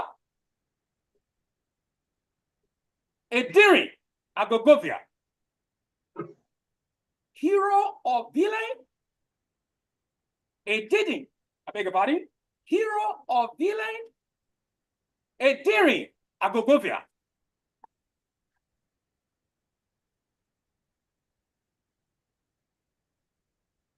Contest Chair, Toastmasters, guests, friends in person and online. I have a question. If you could have one superpower, what would it be? To read people's minds, thank you. To fly, one more. Teleportation. Teleportation, thank you, thank you. A second question, an important one, just to reflect. Do you think you would end up being a hero like Superman? Or will you be a villain like Thanos? No. Thanos, great. I can tell you up until 4 years ago, categorically, I would be a villain. Why? Because I relate very much so with the stories of villains. Going from obscurity, where no one cares about you, people mistreat you, to notoriety, where you are feared and known. My years in junior secondary school were spent vacillating between being this background character people didn't know, and this person that people knew for being an average, below average student. My parents would tell me regularly, your peers, do they have two heads? And they would ask me so frequently that I remember actually looking around to see if there were people with two heads. But all I would hear in these conversations was a voice saying, you're not good enough. There was a period where for 2 hours in school, I got to feel special. Like with many elections, there's a miscount. And somehow when the results came out for midterm, third best student, Ediri Agogovia, people came to me, I didn't know you were smart. I didn't know I was smart either, but I owned it. And then after 2 hours, they caught the error and printed the new results. And I went from third to somewhere over there. It was embarrassing. And I heard that voice again. You're not good enough. In the story of a villain, there's often a critical moment where they get pushed at the edge. Could be a freak accident or an irrecoverable loss. For me, that was hot breakfast, which means heartbreak. Bimbo, Bimbo, Bimbo, Bimbo. She was my first crush. The days where you had 3 calls after midnight, I had MTN, Econet, and Glow SIM card. so that there wouldn't be one night that I won't get to hear her voice. Those midnight calls were a special place for me. But you see, Bimbo was a popular babe, and I was a nobody. So this was forbidden love, if you will. We agreed to meet up at Silverbird Cinema, but her friends saw me, and they convinced her that this was not the one. I remember Bimbo walking up to me saying, "Dearie, I don't want to talk to you again." And she walked away. I stood there holding my popcorn, and I can remember the tingling feeling in my face, the tightening in my chest, the feeling of shame and embarrassment. And then that voice, loudly this time, "You are not good enough." I've heard. Yes, as I am, I'm not good enough. But this is the last time I'll be below average. And in that moment, my power, relentless focus, awoke. Now, everybody thought I was a dimwit, so I decided to apply myself to school. And by the time the next results came, 5th overall at Junior Agovia. And then now my evil era came. I walked around class knowing that I was the man. I remember I walked up to Osato, said, "Osato, you've been the best at math for the past 2 years, right? I think I'm going to take your position this term." Osato didn't even look at me. He just said, "Yeah, whatever." I took his position and I came back to come remind him. Osato transferred to another school. Then I became prefect. And you know the power that you have in school when you become a prefect. Instead of bullying younger people, I made my own peers kneel down and race around the classroom. The person that came first got to go back to their seats. All of a sudden, I went from this person that my teachers would swear for, that this person would never achieve anything. Now they were claiming me as their long-lost son. My parents stopped asking me about these two-headed people. And every time I went to that board, I just stood absorbing the aura, the glory of my success. But it wasn't enough. Because I was living in fear. Every time I made a mistake or a failure, I would be immediately reminded of that small person that I came from, and I did not want anything to do with them. This was my life for 16 years, until through the help of coaching, I confronted that voice. I sat there in silence with that 13-year-old hurt boy, and I was able to be with him and tell him that he was enough, just as he was. And that process removed this weight that I had been carrying. For the first time in my life, I was able to love myself for who I was. And in being able to do that, I could love other people authentically. I asked you at the beginning, would you be a hero or a villain? Life is not so simple that we can pick that. The question really is, have you confronted your voice? The voice that keeps you small. The voice that keeps you from being vulnerable. The voice that keeps you from being yourself. Friends, I encourage you to confront that. The choice is yours. Hero or villain? The contest check.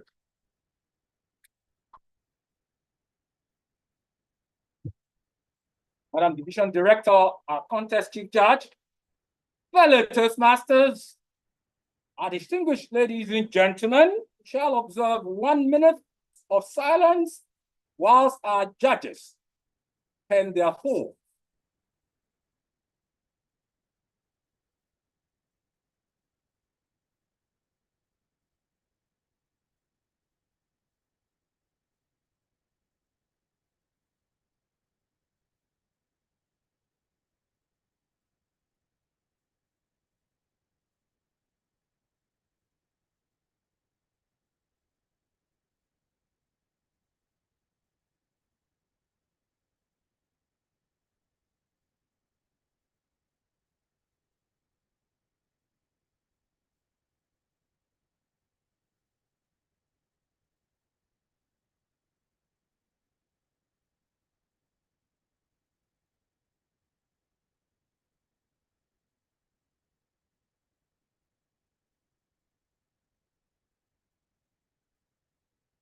Madam Division Director, our contest chief judge, fellow Toastmasters, and our distinguished ladies and gentlemen, our sixth speaker in the International Speech Contest category, Division D level, District 130,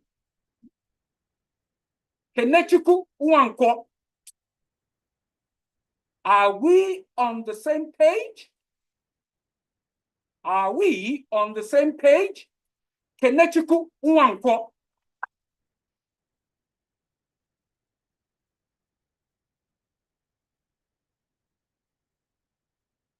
My boss has a favorite question.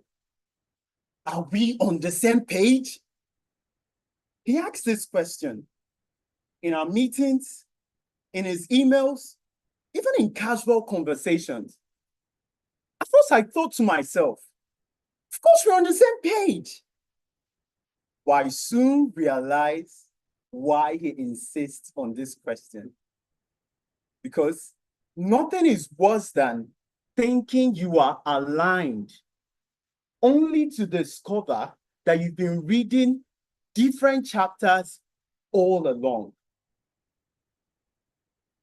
Just like the time that I thought I had a girlfriend, but apparently I was a valued customer to premium friendship. Yes, let me tell you about a time that I had a girlfriend. Or so I thought. The contest chair, fellow Toastmasters, and distinguished guests. It all started back in university. Her name was Ada. See, she wasn't just beautiful. She was the kind of beautiful that will make you look at your reflection first before saying, "Hi, baby." We clicked instantly. We grabbed lunch at Buka, share small chops at events, study together late into the night. She even saved my number on her phone as Kene Boo. Wait, do you know what it means for your name to be followed with Boo? That's not friendship. That's premium boyfriend status. Does anyone understand me here? People would tease us. Kene and Ada, the power couple. And I thought to myself, this is it. My Juliet, my ride or die partner, my proper joy is coming package. And you know the best part? I didn't even ask her out. Who wants to make things official when she laughs at all your jokes, buys you shawarma, and lets you carry her bag? But alas, every story has a plot twist. And sadly, mine wasn't any different. One memorable Thursday afternoon, after lectures, we went to the Love Garden in UNN Enugu campus. We were sharing suya together, and I felt unusually bold. I turned to her and said, "Babe, what do you think our kids will look like? They will have my dimples and your beautiful eyes." She stopped mid-bite and stared at me like I asked her to transfer $1 million. Then she laughed, a laugh that still echoes in my nightmares. She said, "Kene, you're so funny, but you never asked me out." I stopped. My brain rewound like an old Nollywood flashback scene. I said, what do you mean I didn't ask you out?" She smiled and said, "Kene, you're like my best friend. I just assumed we were, friends."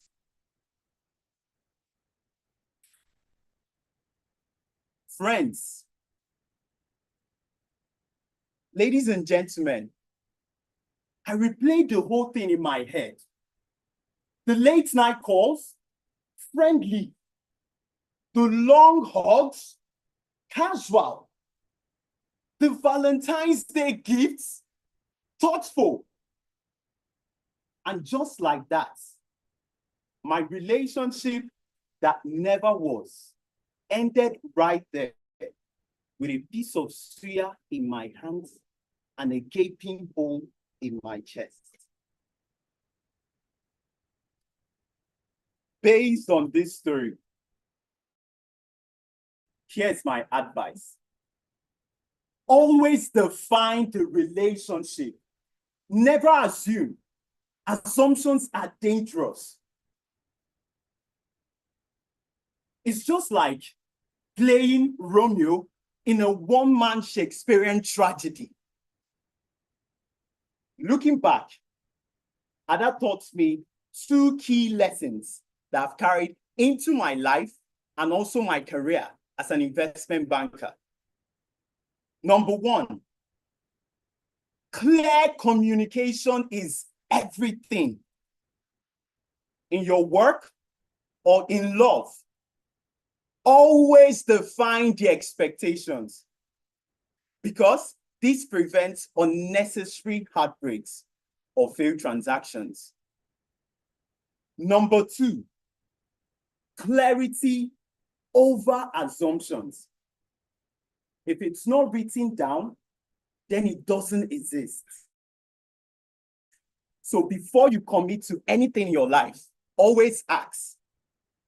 So, fellow Toastmasters and distinguished guests, just like my boss, always ask, are we on the same page? Because in whatever relationship you find yourself in, clarity is king. Thank you. Contest Chair.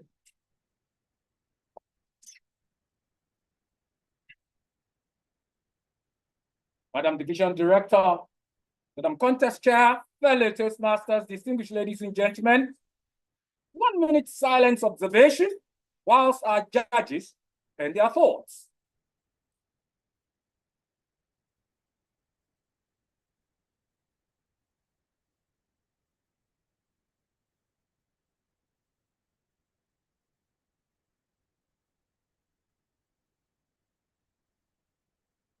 For those who may need to step out, this is the time to do it, because once the next contestant starts to speak, movement will not be allowed. Thank you for your cooperation.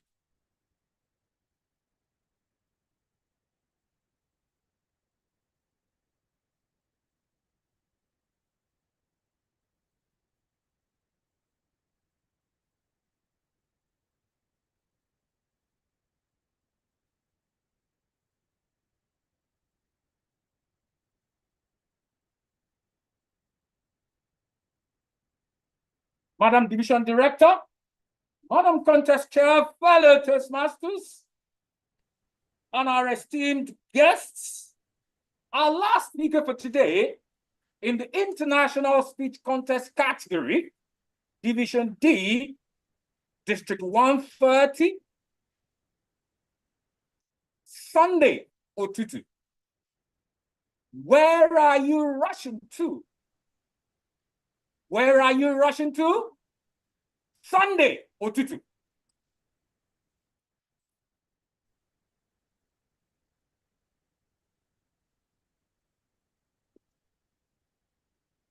On your marks, set, go.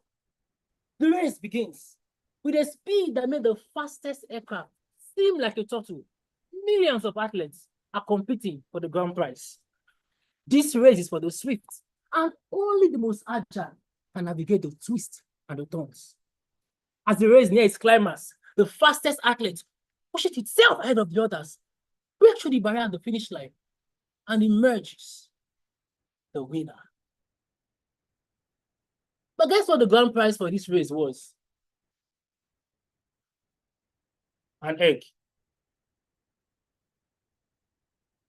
Mr. Contest Chair, fellow athlete, if you knew that the grand prize for this race was to fertilize an egg, become a human being, and be sent to this world, would you have contested? So the question is, where was I rushing to? Where were you rushing to?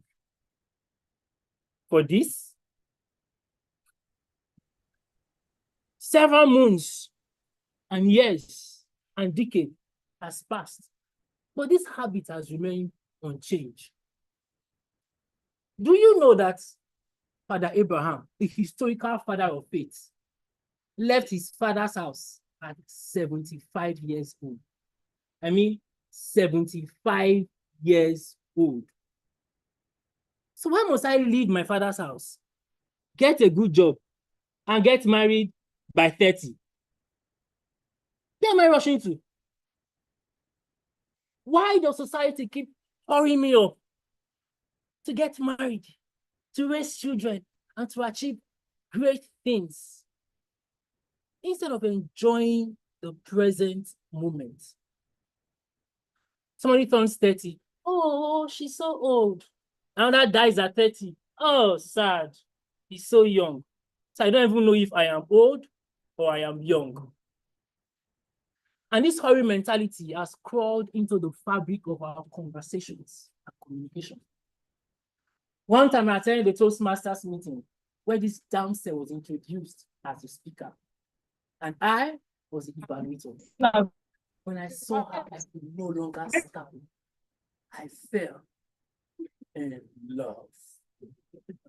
She was the perfect example of somebody that God created when he was in a good mood. I call her the triple T. Tall, toned, tantalizing. She had a robust avocado figure that could capture a blind man's attention.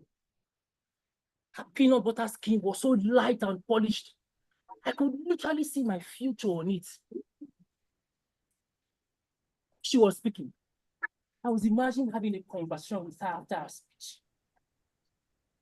They would go out on a date. Maybe several dates following. And then in one of these dates, I would pop the big question, maybe on my knees. Will you marry me?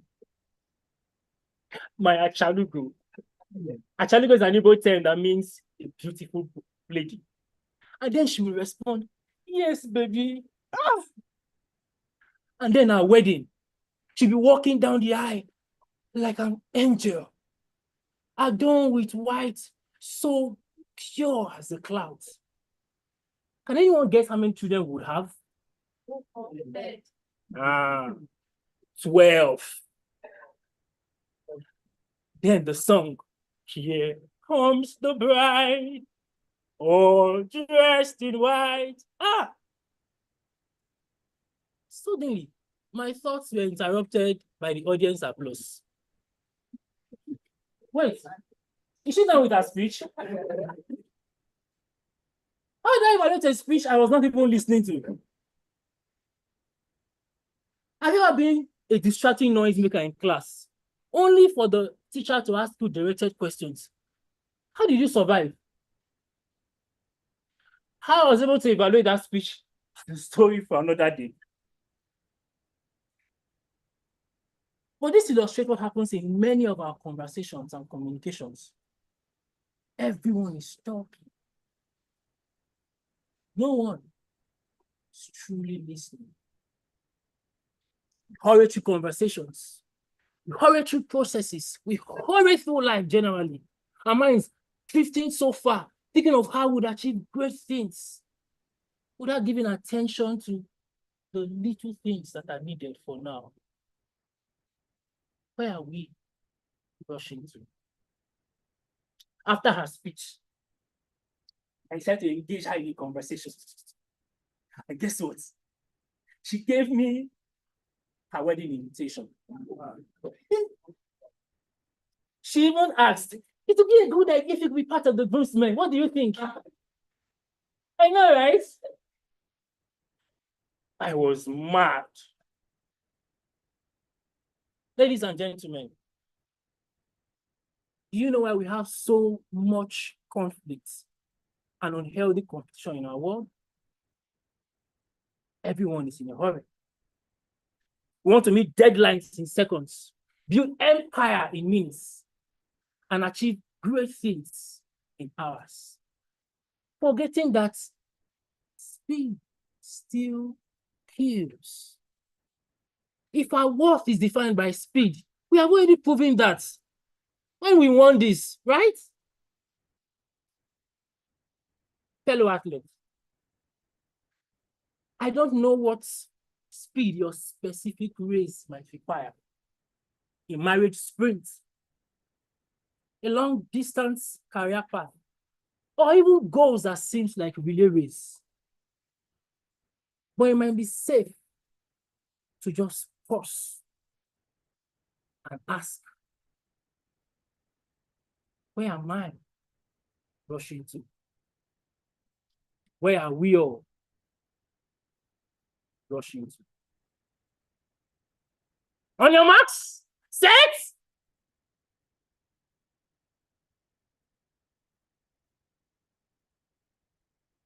The contest chair.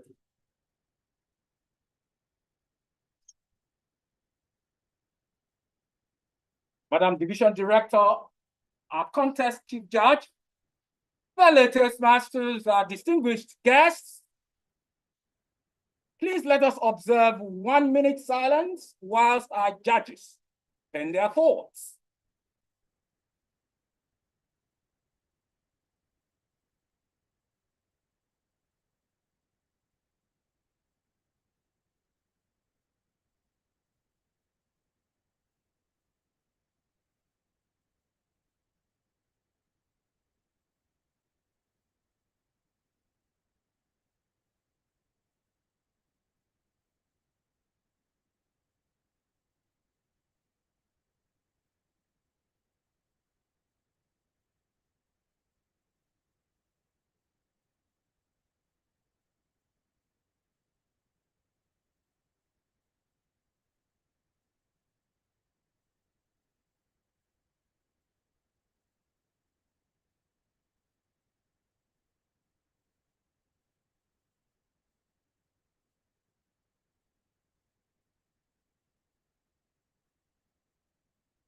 Madam Division Director, our contest chief judge, our contest leaders, area leaders, division leaders, our club leaders, our gladiators,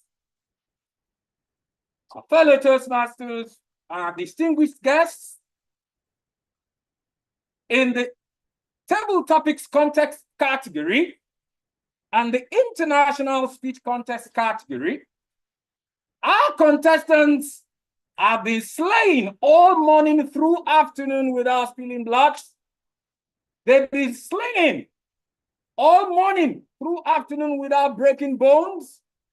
And they've been slamming all morning through afternoon without bruising bodies. Have you found their presentations entertaining? Yes. Have you found their presentations exhilarating? Yes. Have you found their presentations enriching?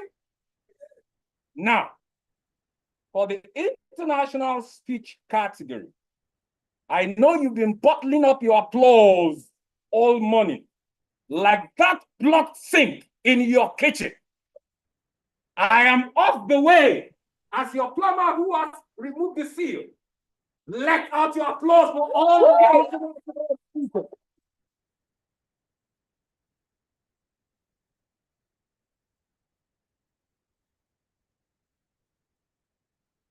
You know, yes, please. Shining applause for them. Can we shine it? Please shine it, shine it. Shine it, hot, is it hot? Please check it, is it hot? Now power. Power. Power. Powerfully power. Power. Power. That's for them. Thank you. That is one of our leaders from the PSSDC Toastmasters Club. Let's put our hands together for them. That is a Toastmasters Club in the public sector of the Lagos State government. Did you notice something interesting in the international speech contest? Two Interestingly, the first one, not so consequential, just an observation. They were all male. That's why I'm not surprised. The second observation that I want to point out, 50% of them talked about women. They were talking about how they will. You know, these things wouldn't matter 11.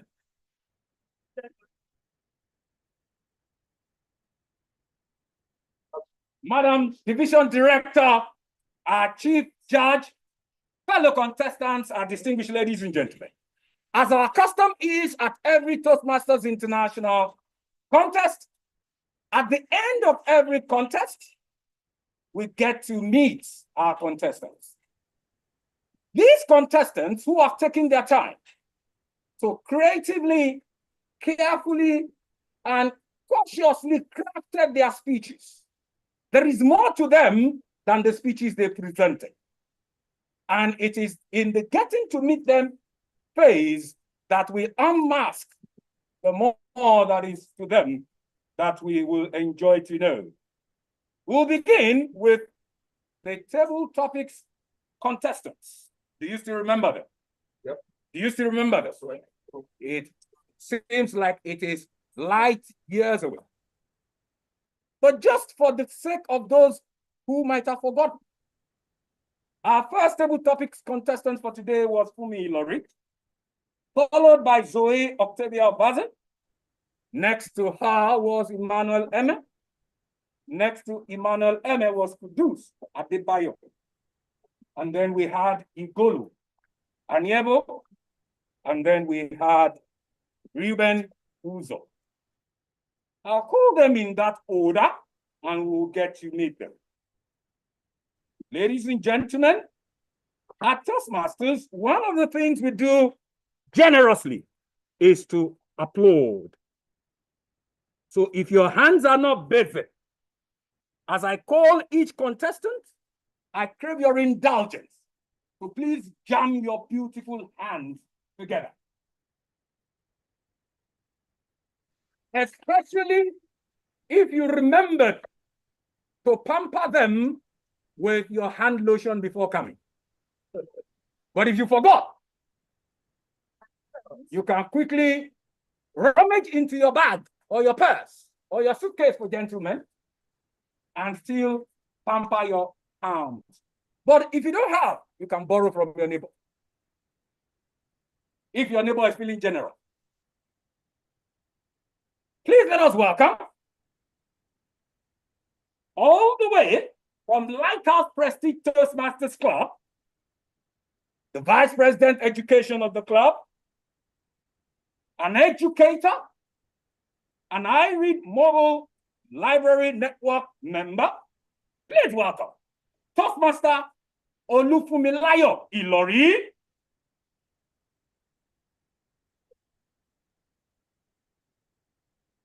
I love your dress.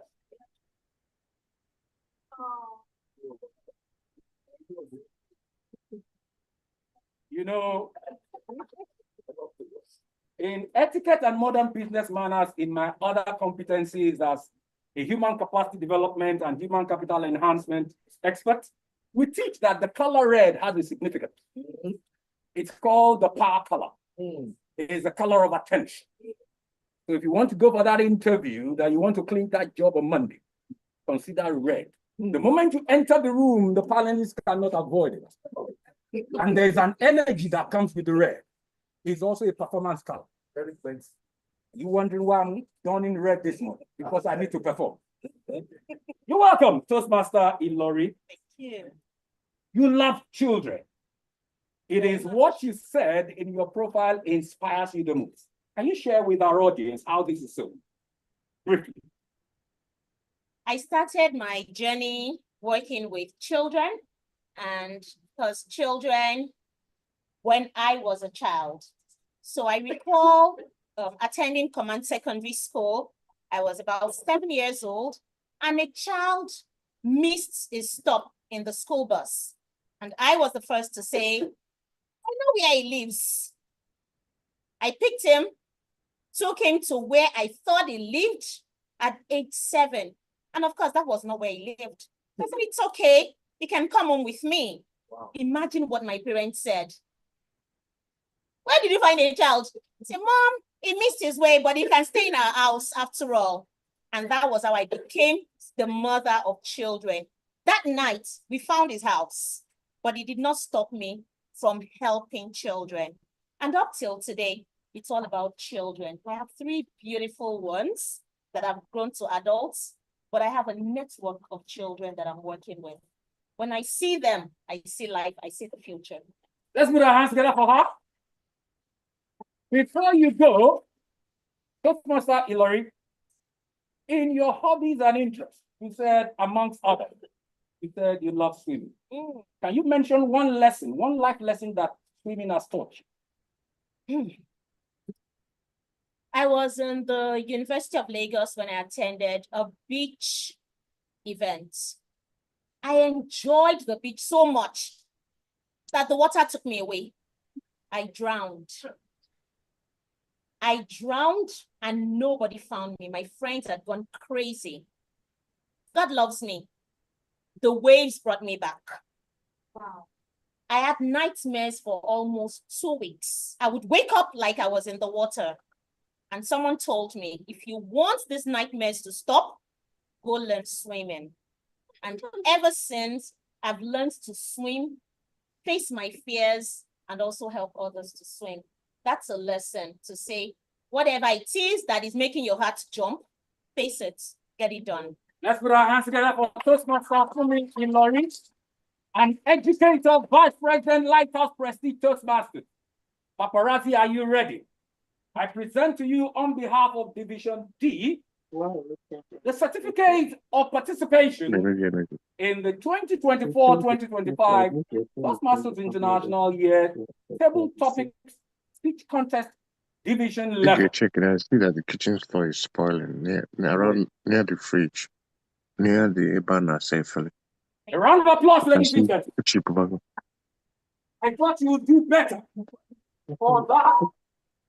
We don't have to change it. Just a suggestion. Our second contestant quickly was Toastmaster Sobe Octave Obase.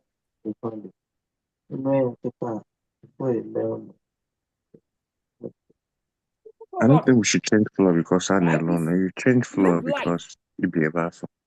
Live full, leave empty. That is your favorite quote. Can you share with our audience briefly about this? How many of us are active on the WhatsApp platform for Division D, District 130? How many of us are active? I got added to that platform on the birthday of my president, and I realized that I've been having celebrations, or we've been uploading celebrations of participants. And if you've been paying attention, you realize that at the end I would write, live life, live full, leave empty. On the 10th of April, 2012, I came closest to death than I've ever. I was on board the Redeemed Christian Fellowship bus that was conveying a number of us from different fellowships across the University of Lagos. We were returning from Ife, and then we got very close to Redemption Camp. I do not know what happened. But the last I remember was we had priced or bargained Dodokire. Who knows that? We had haggled so much that the lady, in sort of an offense, just gave us. And then she was like, you know, just like, take it since people want to have this.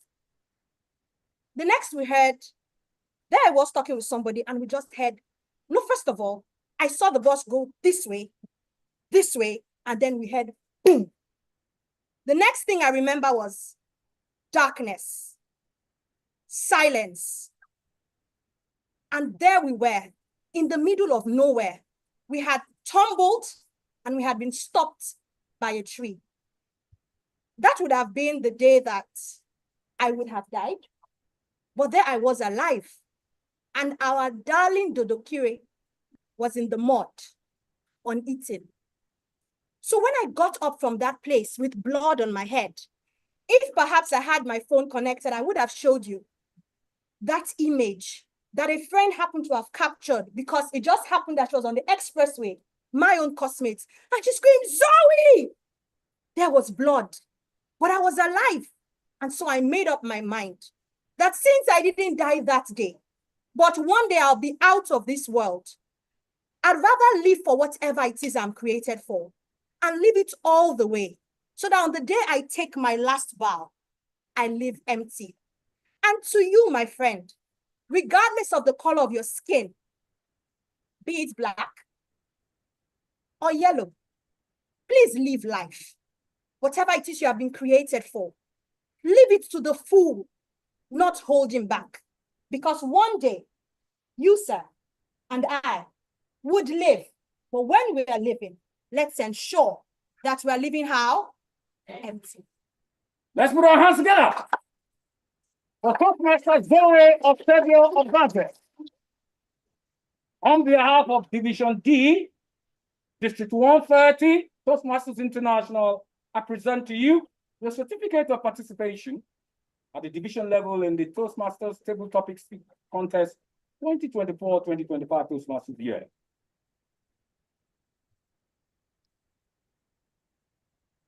Are we still waiting for one snapshot? Yes, a lot. Round of applause, ladies and gentlemen. Not the first. Our next contestant I can't say.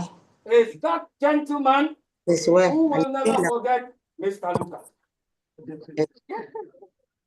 But he is a thoroughbred Toastmaster, because at Toastmasters we do say that a Toastmaster wears many hats.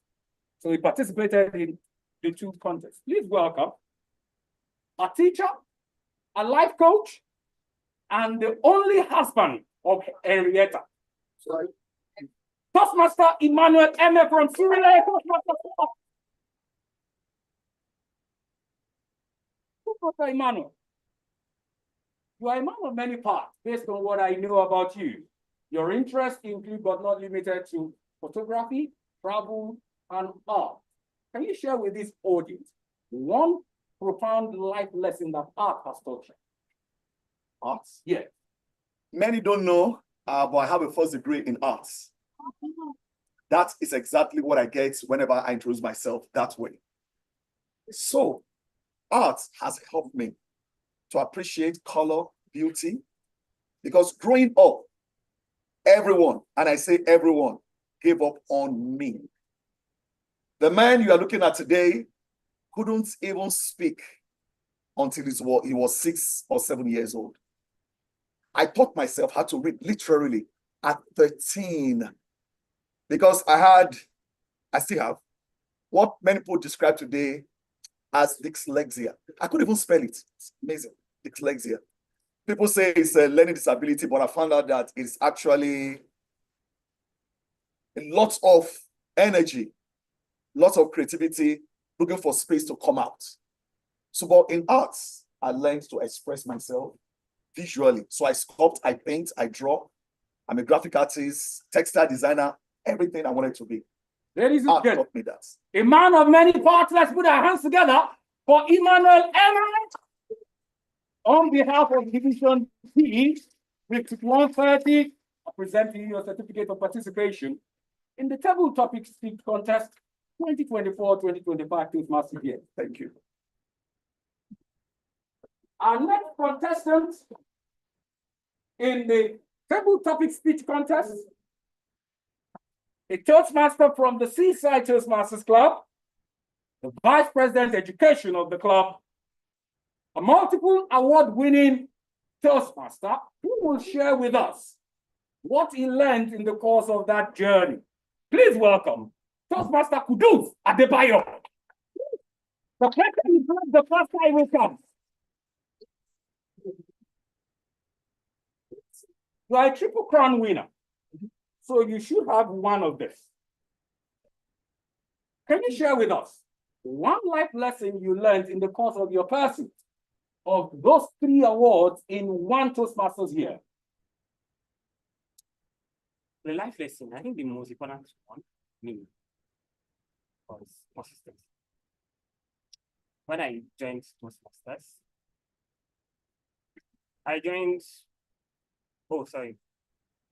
I I think that's one of the lessons I learned also, to speak louder. Because anytime I want to give a speech, the next thing I hear, oh, we can't hear you. Talk louder. So thank you, Toastmaster DTM. So one life lesson I would say is consistency. Because when I joined as someone, I talk very fast. And anytime I want to give a speech, I just stutter around, stumble, and do everything. But I decided I was going to speak every month, at least a speech every month. When I started giving it, even the month I missed it, I had to pay it back in the second month by giving 2 speeches. So I kept doing that. I told myself I was going to finish level 1 in December. I did. So for me, by the time I finished level 1, I already saw that change that I was looking for. But I just want to continue to get better. And I think because I was consistent, I am here today. Let's put our hands together for him. Because I am consistent, I am here today. I hope that will be a takeaway message for one Toastmaster here. Who needs to be consistent? Congratulations on behalf of Division D, District 130, your certificate of participation in the 2024-2025 Toastmasters Table Topics Contest. A round of applause once again, ladies and gentlemen.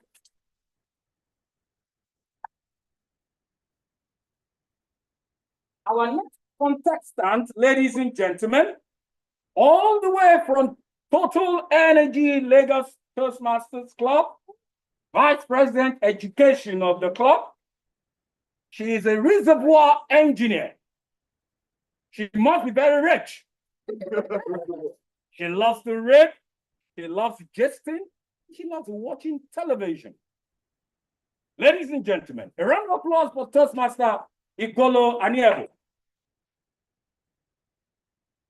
I'd like you to share with us a portion of what inspires you. You said being the best version of yourself. Can you briefly share that with our audience? That's a good question. Okay, so growing up, we had a lot of books around us, and it ranged from both fiction by African writers and fiction by American writers. So my dad is very big on English, and it was key that we all followed his footsteps. And that was me trying to improve my vocabulary. I loved it if I speak in school, especially in primary school, and I'm like, wow, you do such big words. I'm like, yes, I know. So that was where I started from, to become a better version of myself. That was Let's put our hands together for Toastmaster Igolo Aniebo. On behalf of Division D, District 130, I present to you your certificate of participation in the 2024-2025 Toastmasters year in the Table Topics Context category. Thank you. Thank you. Ladies and gentlemen, if your hands are not tired, if they are not busy, a Toastmaster from Surulere Toastmasters Club, an engineer under the employ of the federal government, has served in various leadership categories, Vice President, Public Relations 2, currently the Vice President, Education. For those who may not understand what a Vice President, Education is, just think about the Chief Operating Officer of a business. That is what a Vice President, Education is to Toastmasters Club, who coordinates all of the education programs of all the members. In the Pathways era, we also call the person the base camp manager. So please let us welcome this chess player who loves meeting people and, like Toastmaster Eme, enjoys travel. Toastmaster Ruben Ugochukwu Uzo.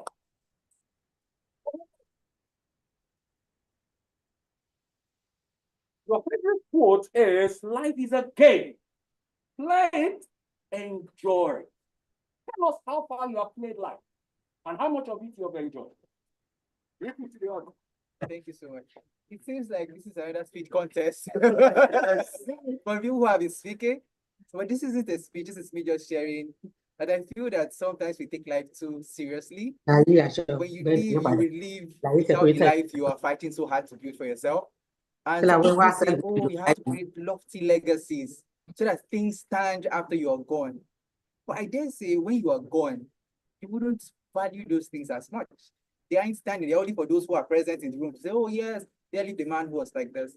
So take it easy. It's a game. Have fun. I think that way we can have a more rich life and more fulfilling life. Thank you. Ladies and gentlemen, round of applause for Toastmaster Ruben Ugo. On behalf of Division D, District 130, I present to you your certificate of participation in the division level, at the division level of the 2024-2025 Toastmasters International Table Topic Speech Contest.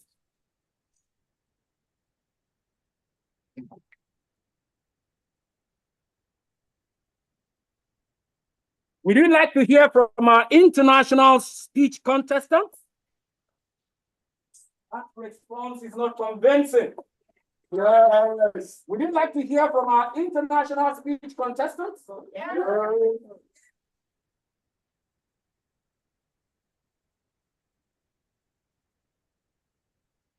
Our first speaker was a gentleman we met in the table topics category, Toastmaster Emmanuel Eme. So I will not belabor you in meeting him again. Our next speaker in that category is a gentleman from Seaside Toastmasters Club, a gentleman who was asked repeatedly, when you grow up, what will you like to be? Now that he's grown up, the world is still disturbing him. In 10 years, where do you see yourself? Please welcome Toastmaster Ugonna Anyanwu. Mo sọ fájìmọ̀ tó bá rí àwọn mọ́là tí wọ́n ń ta aago yẹn kó pè wọ́n, mo fẹ́ ra nǹkan lọ́wọ́ wọn. Àwọn mọ́là tán máa ń kiri. Of your interest, meditation, fitness, sports, books, and chess. Which takes the prize of right. Okay, yeah, I would say it's a context between chess and fitness because I run every morning, and I would say chess wins it because I play chess every time I have the opportunity. It's an addiction. I play online, so I have these ratings I need to meet up to. So I play chess always, every time. When I am bored, I play chess. When I'm angry, I play chess. When I'm happy, I play chess. So I play chess a lot, and it helps me. It helps me keep myself calm, because sometimes it teaches me some things too. You are winning a game and you make one fatal mistake, and the opponent crush you, and then you go back again. Please, let's have a rematch so that and the person disappears. It's so annoying. Let's put our hands together for him. Congratulations on behalf of Division D. I present to you your certificate of participation in the 2024-2025 Toastmasters year Table Topic Speech Contest Division D, I beg your pardon, Division Level category. Congratulations. Well, I asked that I will not belabor you in meeting Toastmaster Emmanuel Emery again. It is right to have glazed and hung on the wall in his office his certificate of participation in the international or table topics international speech category. So we will not rub him off now. Please let us welcome Toastmaster Emmanuel Emery to receive his certificate of participation in this contest.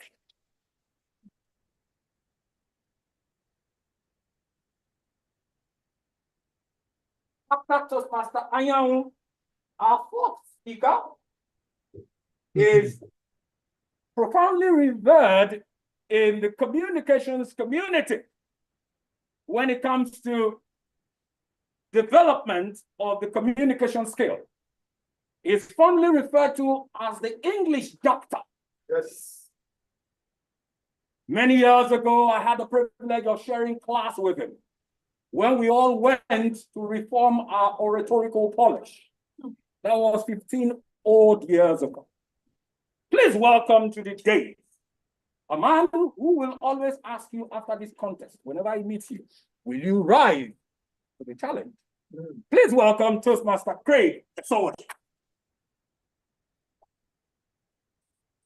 In addition to coaching in communication and English, being one of the sought-after experts in this subject, he loves speaking, he loves giving, and he loves teaching.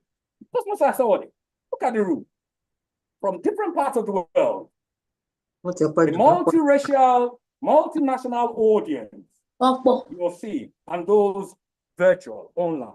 If you were to give anything in line with your hobby and interest to this audience, what will you give them in this moment?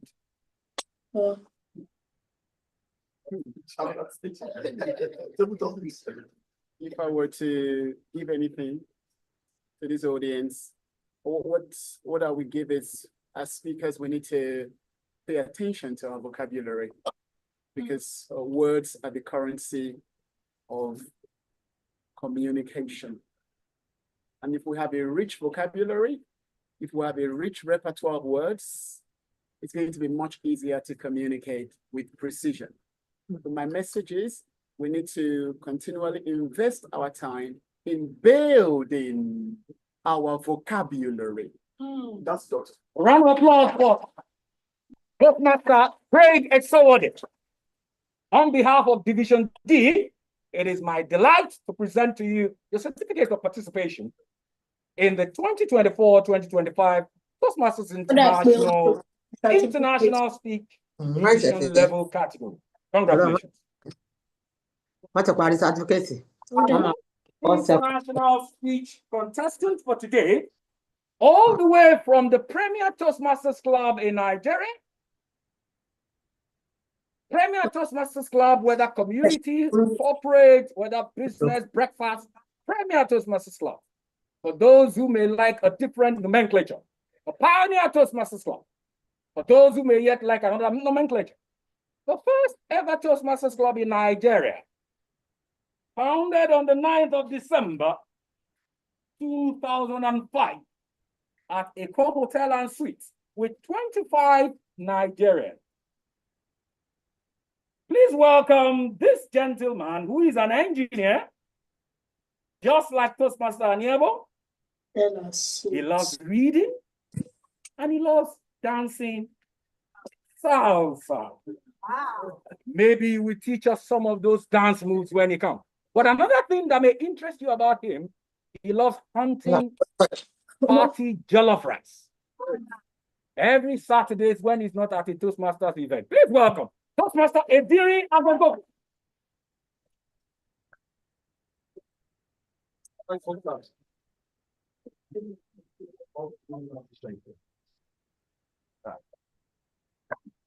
Can you share with our audience briefly one lesson salsa has taught? Yes. So salsa is the way we communicate with our words, body language. Salsa is also another form of communication. So if I'm dancing with someone, the instant I hold their hands, I can tell what kind of person they are. I can tell how good they are. Yes, yes, yes. So you learn how to, yes. So salsa teaches you how to communicate. The weaknesses you have as a person and as a communicator, those will show themselves in the way that you dance. If you're someone that's too nitpicky, it will show up immediately you start dancing. So yeah, that's what it's all. Wow. Fantastic. Yes, yes. Don't be surprised if in a few months or years from now, you hear Toastmasters Salsa Club. Founded by Toastmaster Idris. Wow. Who is the pioneer president in waiting. Congratulations, Toastmaster Idris. Thank you. Your certificate of participation in this year's 2024-2025 Toastmasters Year International Speech Contest Division category. Thank you. Thank you.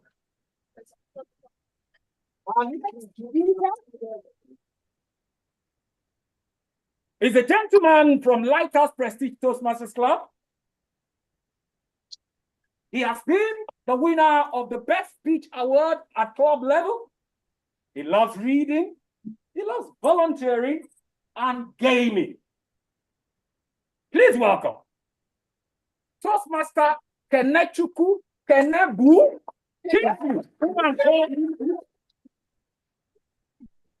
Come on. Toastmaster Kenechukwu. Yeah. If there is one life lesson you can share with this audience as an investment banker and as a risk management expert, I was glad to share with you earlier before the whole event began, and we shared a lot about the turmoil in which the global market has been thrown into, turmoil of epic proportion. What is one life lesson you share with this audience in managing their investments? Okay, one of the lessons that I would always love sharing is, in fact, it's in one of my quotes that nothing good comes easily. So anytime you hear people telling you that invest a certain amount and you get 3x of that amount, you have to consider the risk and you have to consider the reward. So anytime you see some things that looks very easy and looks very sweet, you have to think about it before you go into that.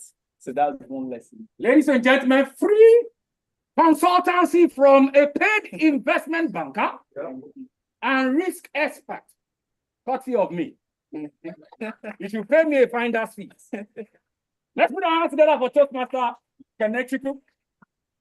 Your certificate of participation in the International Speech Contest 2024-2025 Toastmasters year at the division category.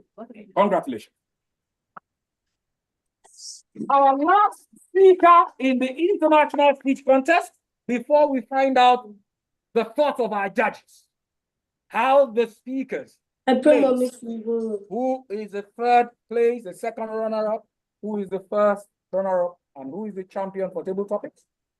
For the International Speech Contest, who is the second runner-up, who is the first runner-up, and who is the champion. Who will proceed to the district conference in Niamey, in Niger, at the spring conference this year. This gentleman, who I'm about to call, will be going to is someone whose behind has been heated with some searing exam, professional exam earlier today, all the way from Total Energy. He is currently the club president. When next he meets you after this contest, one question you can be sure is going to ask is, where are you rushing to? Please welcome Toastmaster Sunday Otutu.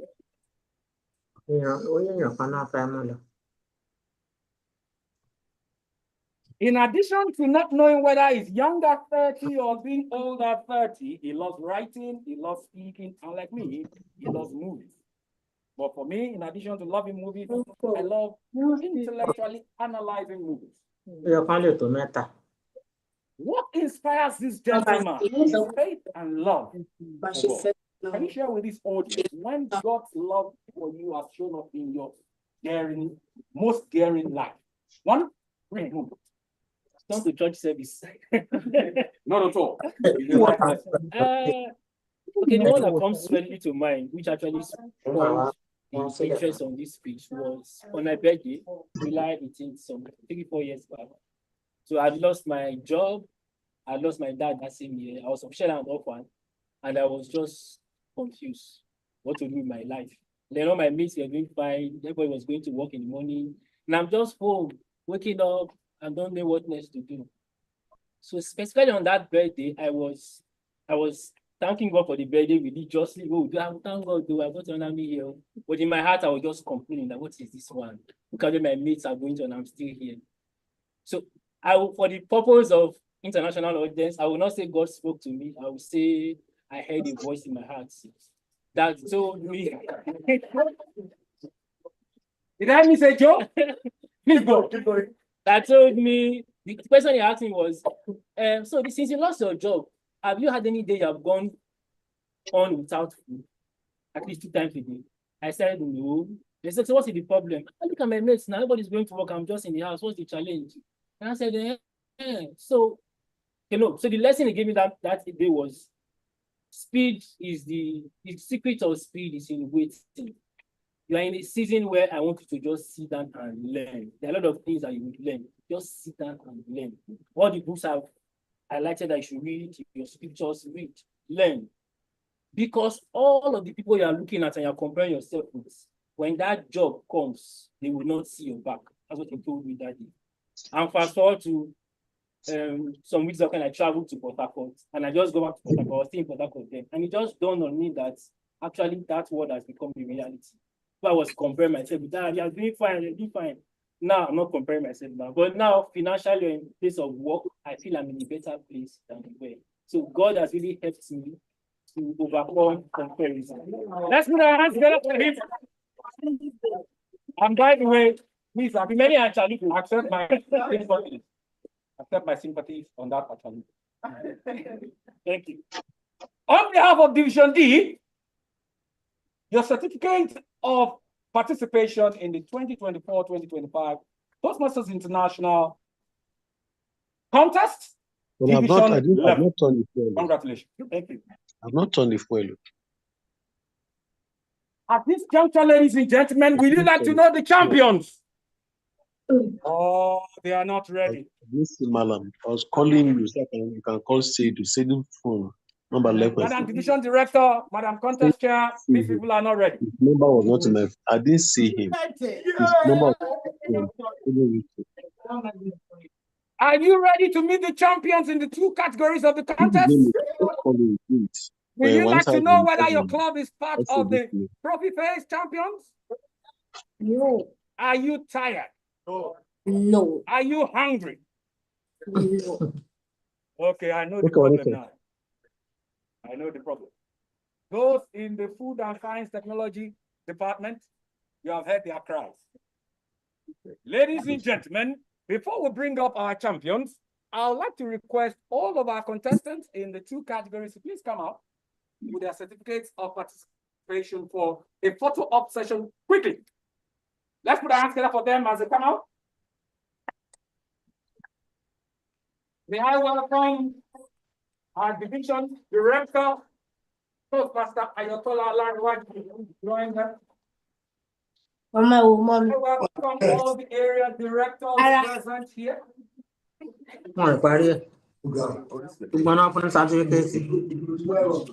Okay, let's have it in tranches. All right, let's have the table topics first. Table topics. Table topics. Please mute your mic. Can we Mute your please mic, have the please. Madam Division Director at the center of? No, I think I'm here. Okay, that's the center, right? All right. Toastmaster Emmanuel, please. Do not see. Where are the area directors in the room? Area director.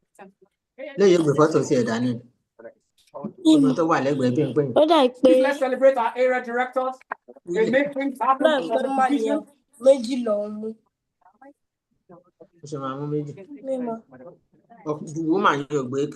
welcome our chief judge, who is now known having done our job.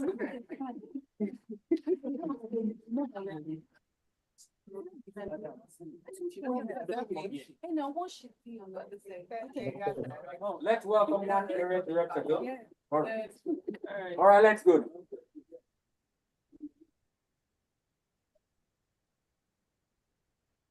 Division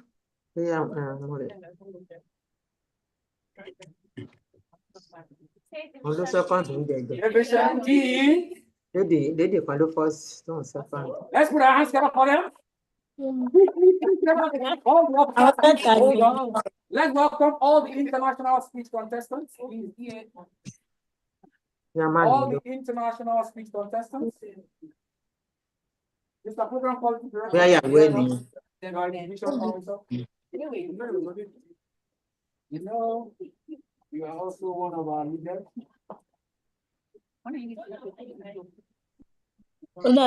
District 130. District 130.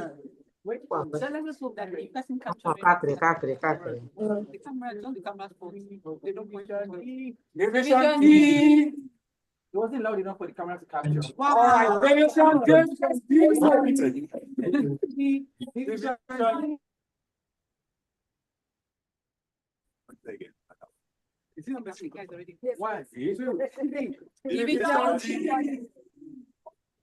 All right, thank you, everybody. Are you ready to meet the winners? Oh, come on. If there is something that does not inspire me, is lack of energy. If there's one weakness I have, is that I can't operate without energy. I love what I do. So passion oozes out of me when I do. Are you ready? We shall begin with the table topics contest first. From the rear. These are things you don't do at your time all time. But those who are not doing it,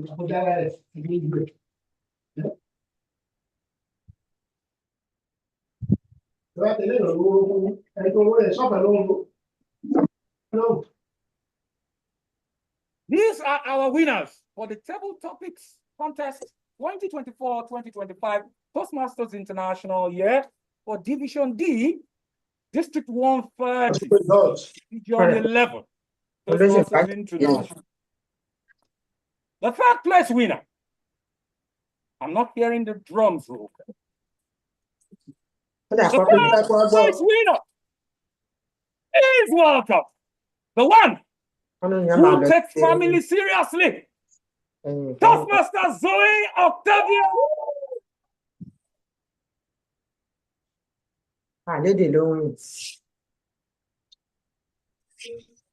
Welcome our Madam Division Director to do the honors. Put your hands together for our Madam Division Director.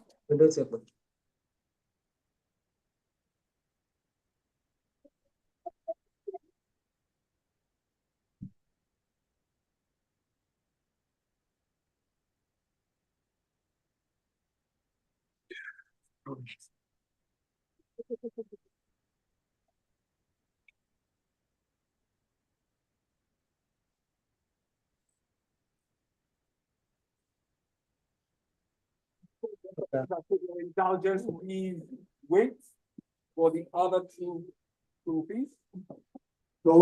Are you ready to meet our second place winner? Yeah. Are you thinking it may be from your club? Yeah. Or at least your area if it misses your club? Yeah. Second place winner. 2024-2025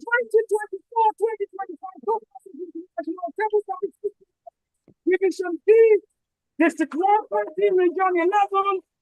Let us welcome the educator, Dr. Fumi.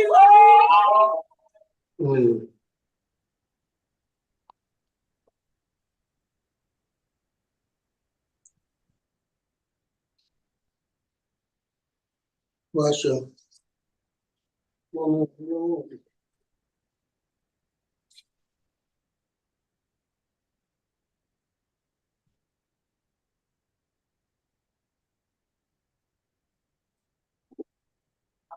Just show up.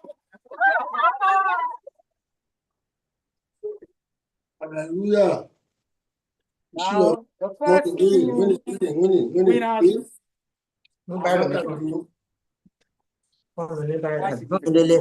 They are champions in their own right.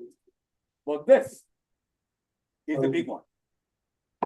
Are you ready to join history as you join your hands together to welcome the champion in the 2024-2025 International year, Division D, District 130, Region 11. Ladies and gentlemen, are you putting your hands together? Some people are ignoring me. For the champion, somebody will clap for you tonight. The son of Mr. Abanzie, the friend of Mr. Lucas.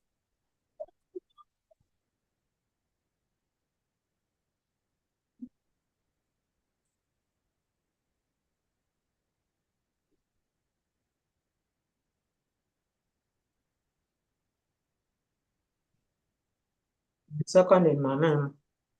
Abi. So we learn the first, you can learn the third. Lady yẹn náà ló first in last week. Kò lè jẹ́ ti last week náà ń ṣe. Another new one lélẹ̀. Madam Division Director, Madam Chief Judge, fellow Toastmasters, our distinguished ladies and gentlemen.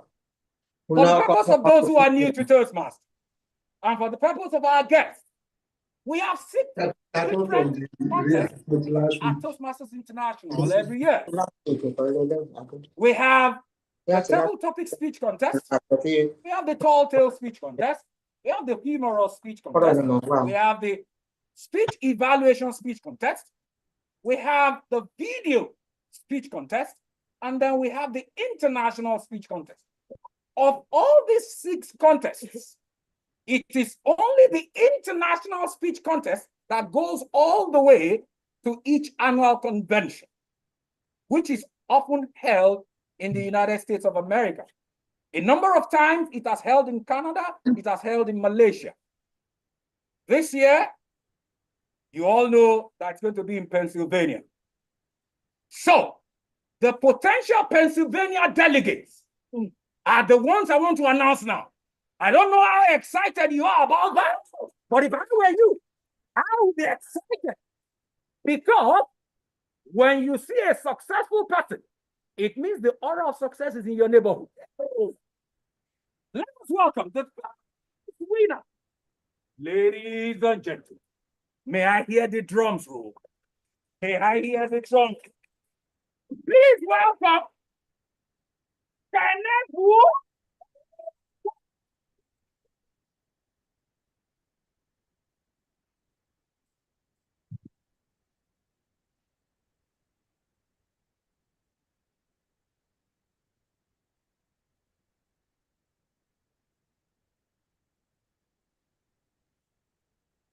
Smile.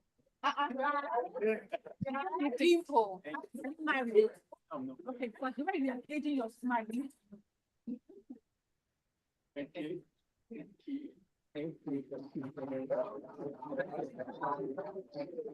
Are you ready for this first runner-up? The first runner-up, which is the second place winner. Are we together? Ladies and gentlemen, I can't hear the drums. These are potential Pennsylvania bound delegates. Please welcome the English Doctor.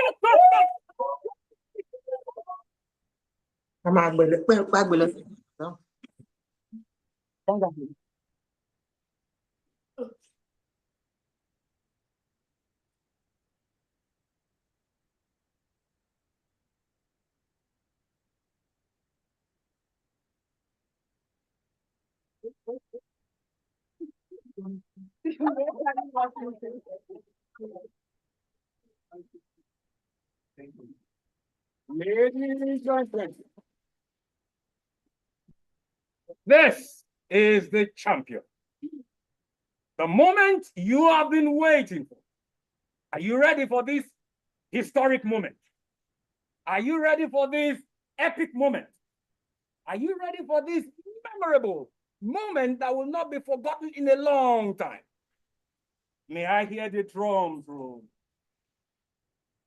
Ladies and gentlemen, the world is filled with those who said it can be done. Anytime they tell you it can be done, show them how it can be done. Please welcome, AKA Achaluko, Sunday Okutu.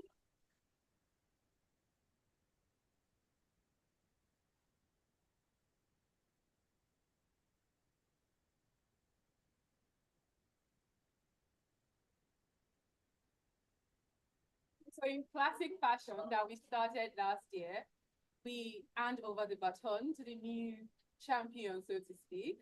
So last year, our division champion was no other person but Toastmaster Ediri Agogovia. So please step forward to hand over the baton.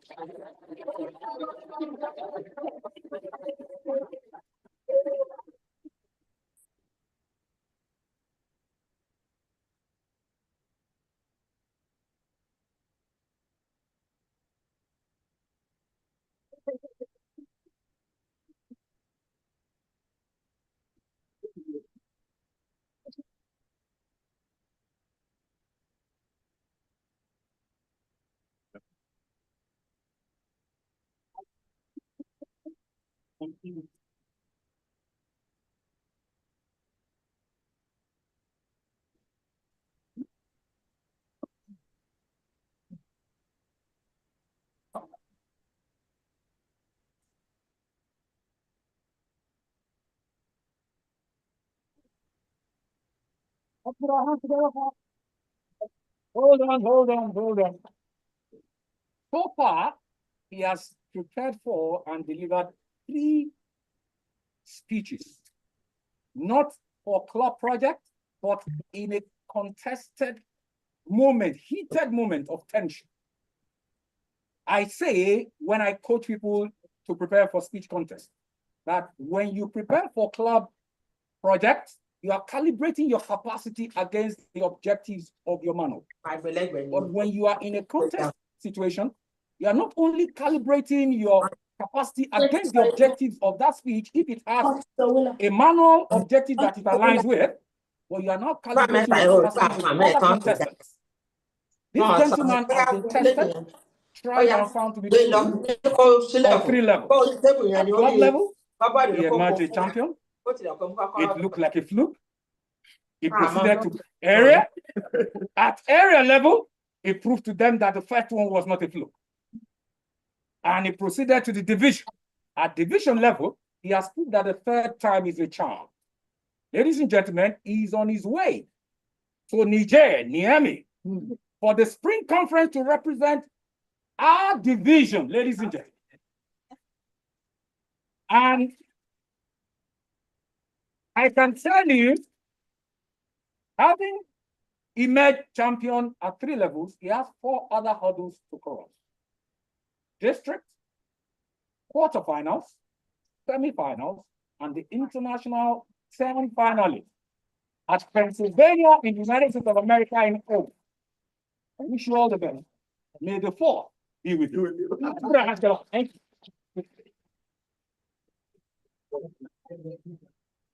Madam Division Director,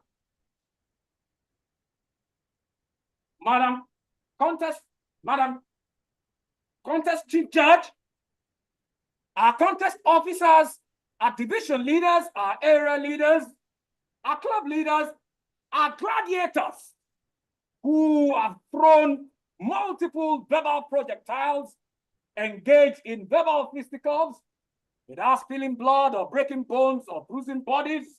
And I do hope that they've given you an entertaining, exhilarating, and an enriching experience that will last you till next year when we convene again. But before I leave, when you go to a restaurant, when you are being well fed, whether you were served a sumptuous, scrumptious, or delicious meal, you are tempted to take some away as a takeaway or takeout. Please receive this from me as your contest chair. Having served today, it's been my privilege, it's been my delight and my honor serving you. So here is your takeaway. If you know where you're going, your journey is short. If you know how to get there, your journey is shorter. If you know who has got there, your journey is shortest. If you're willing to submit to who has got there by apprenticeship, and he or she is willing to take you on by mentorship, congratulations. You and you and you at the back, and you over there in the corner, and you in the front. Ah, there.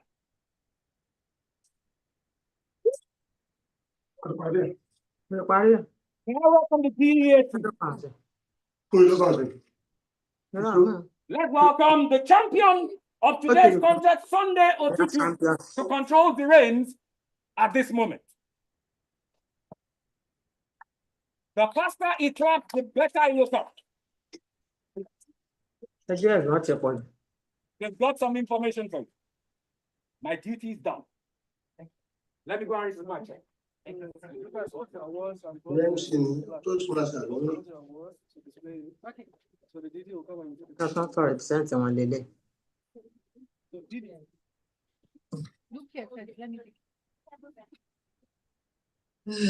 Dubai, àwọn ọ̀dà tó bá wẹ̀ pẹ̀pẹ́ èèyàn kan náà máa mú lọ ní government. Àwọn lọ ṣe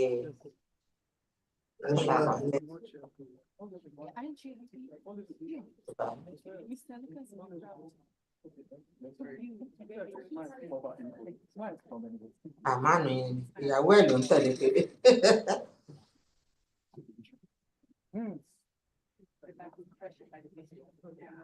Náà méjì.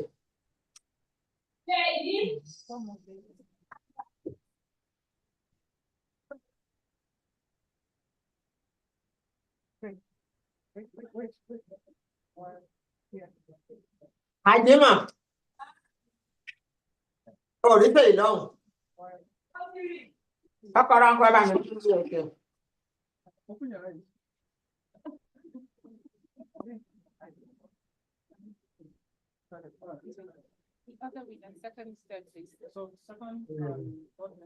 Àtẹ nǹkan tí mo sì tọrọ tó clarity ó sì wà ń bẹ. Ẹ ti bá gba ẹsìn wà máa tó ti jẹun. Ẹ o tún bẹ̀ yẹn tún lọ síbẹ̀ tó wulẹ̀ lẹ́ẹ̀mẹ́. Tí o bá sí kankan bẹ̀rù. Òtítọ́ òkú ẹyọ kan péré ló sùn bẹ́ẹ̀. Ẹ ọkọ̀ sí I don't know. Ṣé koríko kọ́ yẹn? Bí ẹ ṣe rù síbẹ̀ ni.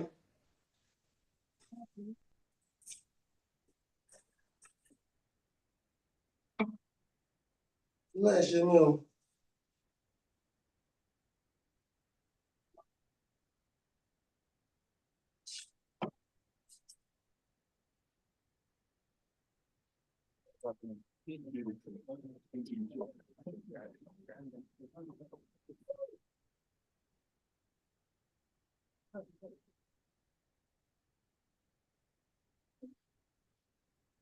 Good afternoon, dear Toastmasters and guests. Okay, so I understand that it's just tea and biscuits. So let me assume that people who long for small jobs have been filled mentally. Just think about You are just careless. Think about it. Think about it. Just think about it. Jollof rice. Good afternoon, dear Toastmasters and guests.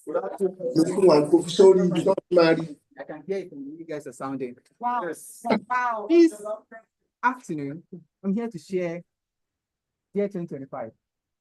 And except if you're living under a rock, and that rock is in my village, you would have heard about year 2025.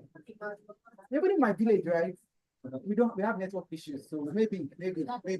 Please, by show of hands, is there anyone who hasn't heard, apart from the guests, who hasn't heard about year 2025? Apart from the guests. You just contributed to year 2025. Thank you very much. Dear Toastmasters, all that we have had, we will be celebrated hugely on the 21st of June, 2025. It's going to be an event like no other, at least that this division has seen. And people who are talking about food, the food is taken care of. Don't worry about food. Plan for things bigger than food. The reason for this particular event is fourfold. The first is you've been giving speeches, you've been taking and working on projects. Come and relax. It's okay.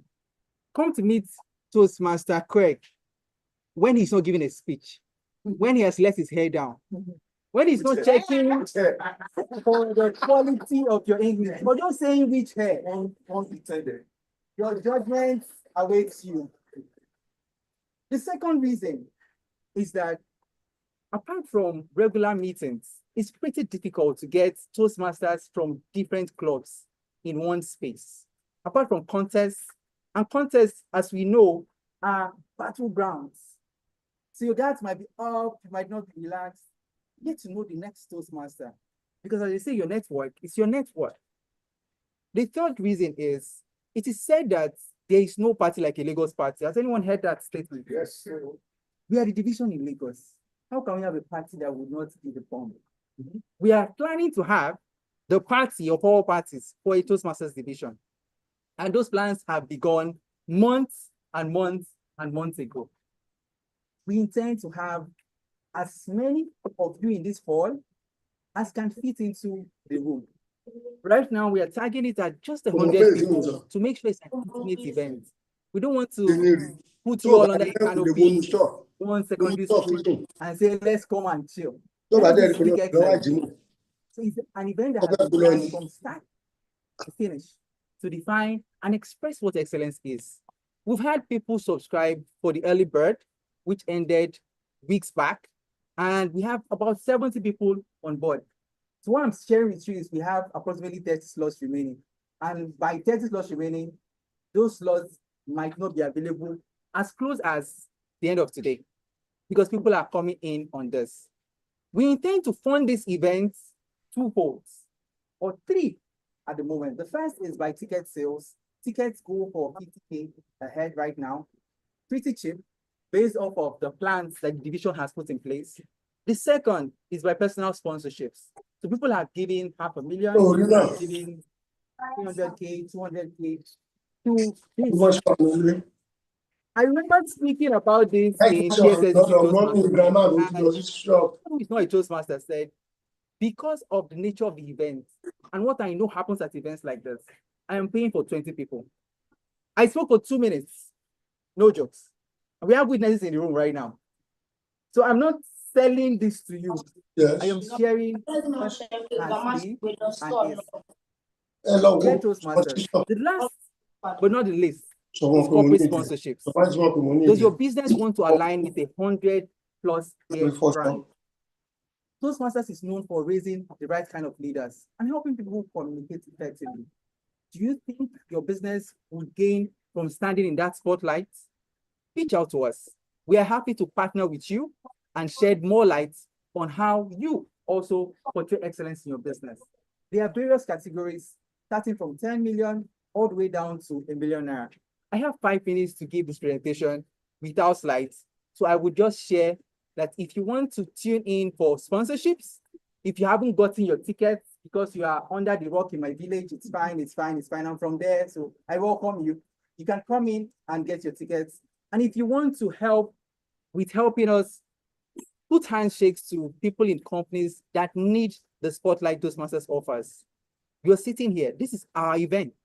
It's not some other people's event. It's yours, it's mine. It's for the winners. It's for those who felt, I give a great speech, but I didn't make it. Come and unwind. Come and have fun. Thank you so much. And it's back to you. You save it. It's back to you, the Sergeant at Arms. Thank you so much. My time is up. Accurate timer.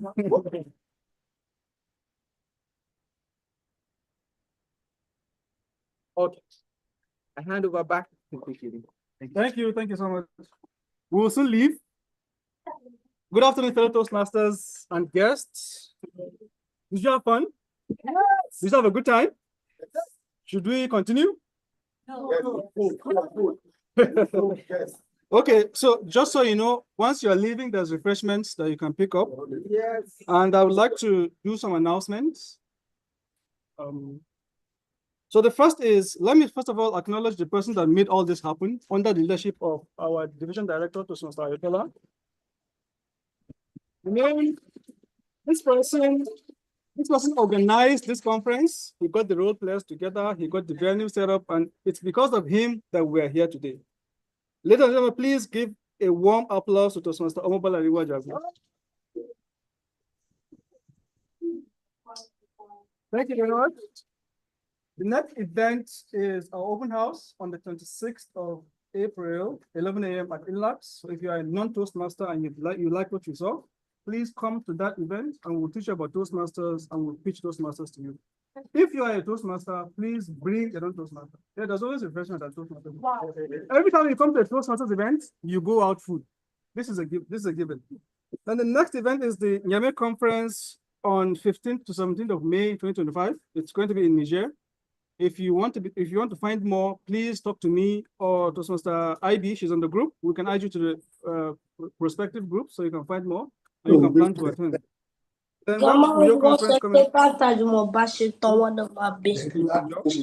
then we have our DER. That's the final number for this month. So that is all for the year. Thank you very much.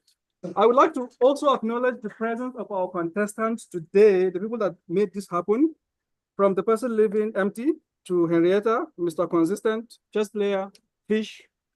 We have the English speaker. We have Thanos. We have RDJ, we have the valued customer and premium friendship. Avocado, Figure, and Lucas. Thank you very much. For our role players today, Madam Chief Judge and our ballot counters and timers, thank you so much. Our judges are anonymous. We don't want you to know them in case you want to. So if you have any issue, talk to the Chief Judge, then they can now sort you out. But if you're happy with your results and you want to appreciate somebody, please, I am available for you. Thank you very much. We have the audience. Without you, this wouldn't have been possible. Thank you so much. We always value your presence at the division event because we know that you have more important to worry about, but you decide to be here. So thank you very much for that. Finally, please, for clubs that don't have 8 members renewed, please make sure you renew 8 members. Otherwise, you will not be a paid club and it's going to affect the dashboard. If you have more than 8 members, please make sure you achieve your qualifying requirements so that you can participate in the DCP. If you need more information, please talk to me. I'll be here at the back and I won't leave until everybody leaves this place. Please, very important. Thank you very much. By the powers vested on me by Madam Division Director.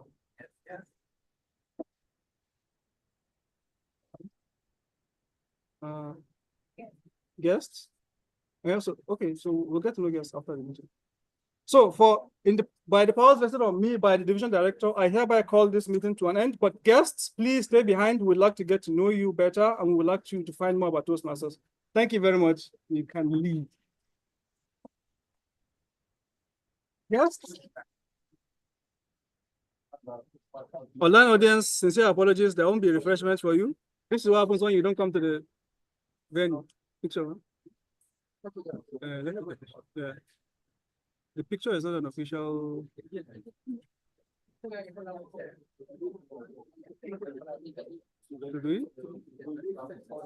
In public? Okay.